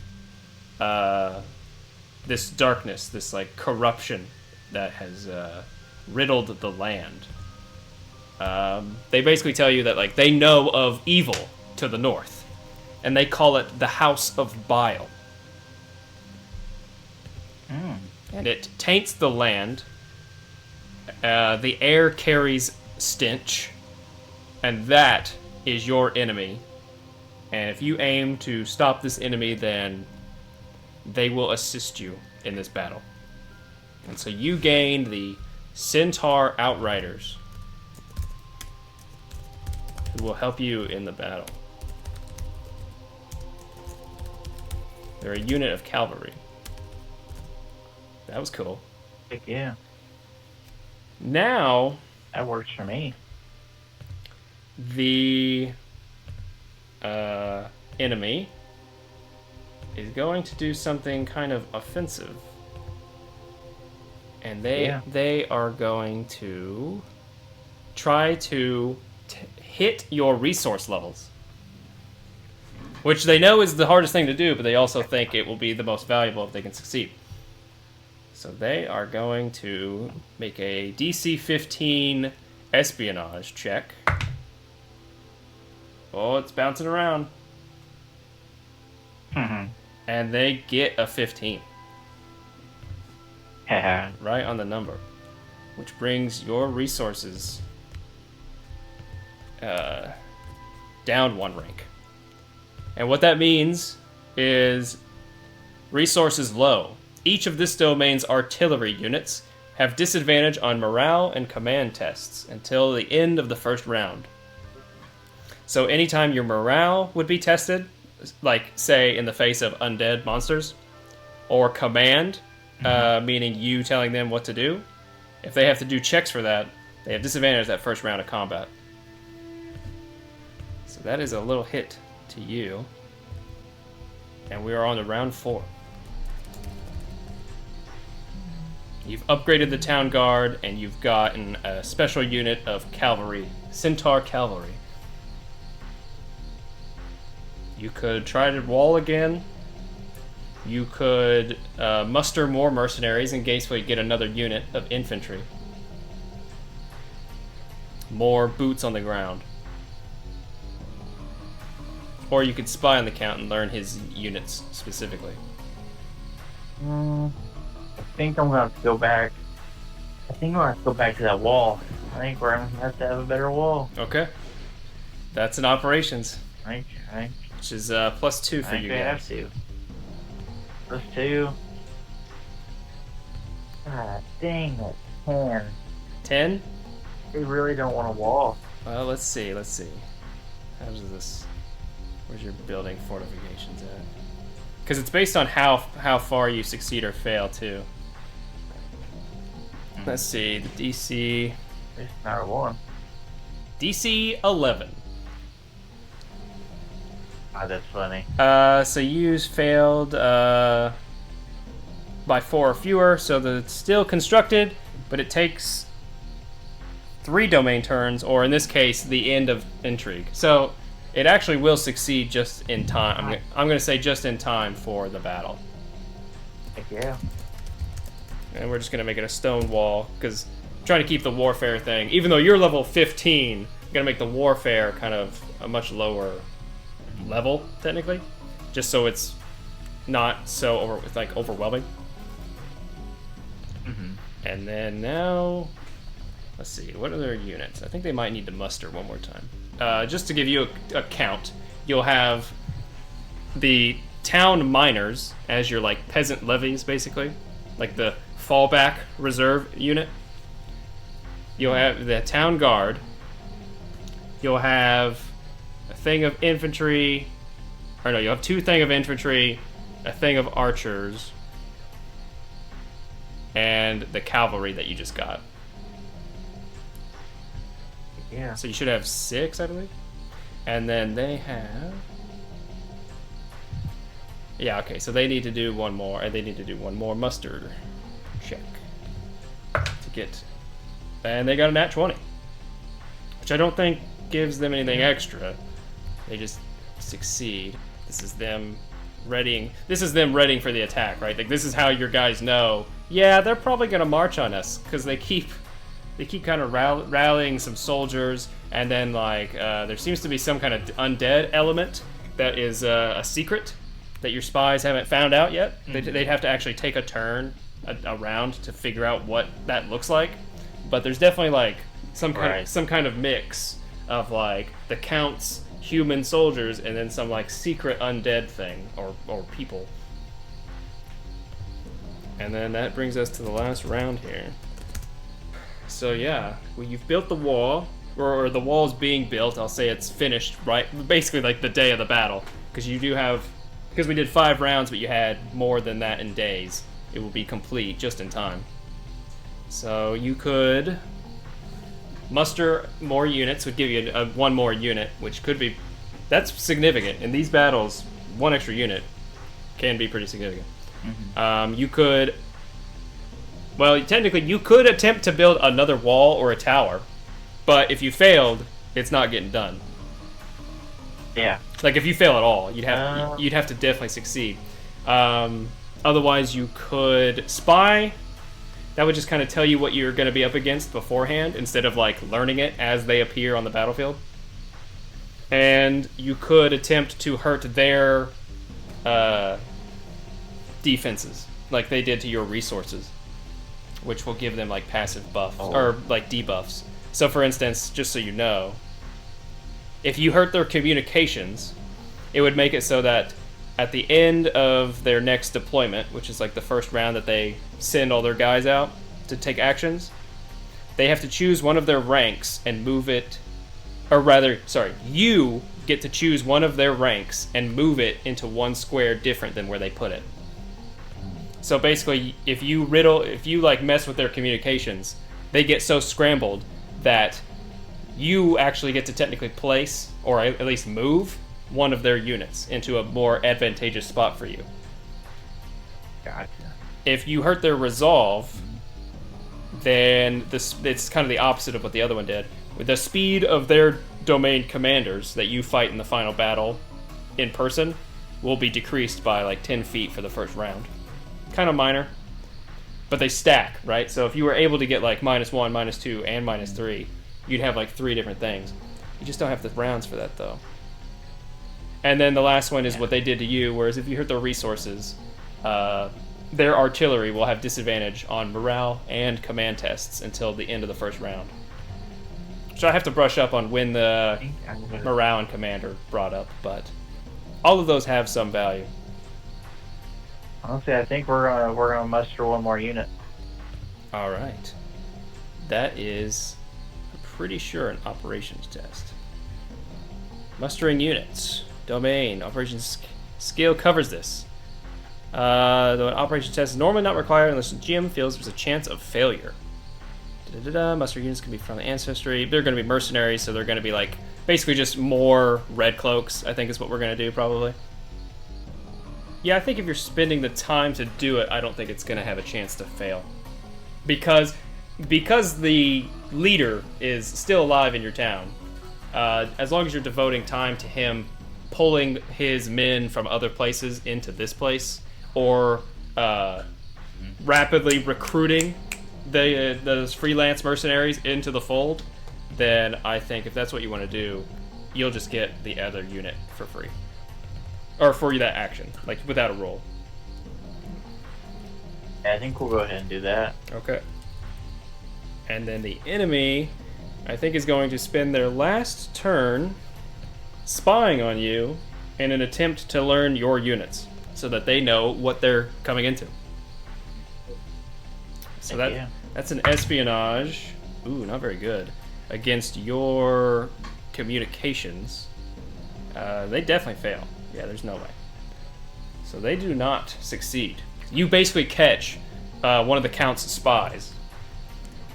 And he does not learn what he needs to know, and he's either executed or thrown in a cell, I guess, under your guidance, whichever one of those you think would be better, or that you would do. Definitely catching himself. Okay. So he gets locked up having not learned anything, or at least not been able to report back. And he confesses immediately that, yeah, he's one of the Count's goons. And he was trying to learn what he could learn about you guys. Okay. That's 5 rounds.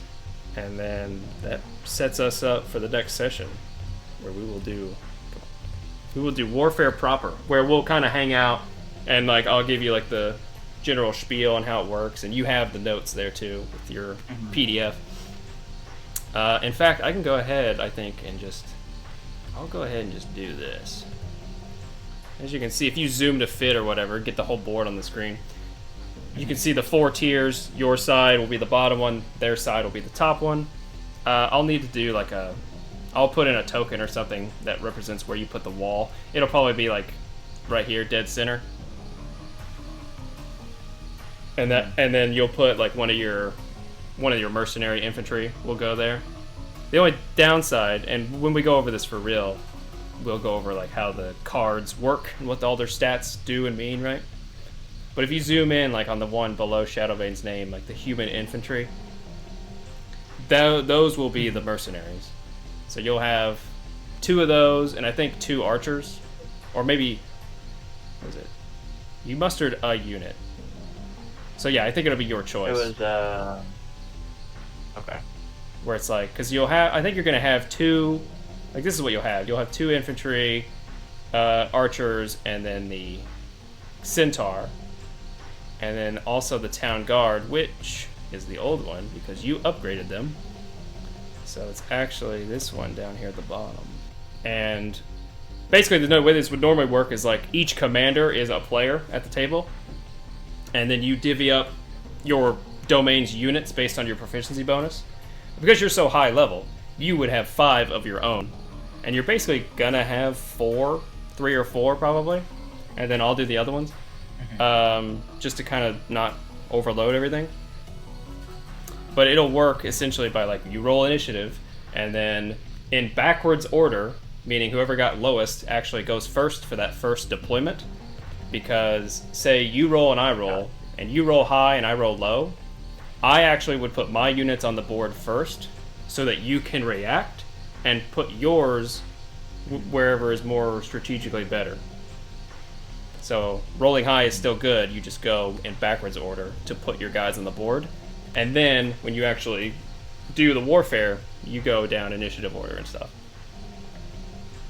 But yeah, I think we're primed pretty well. Yeah. Primed for the warfare, and then there'll also be a boss battle with Shadowbane against some bad guy of some kind.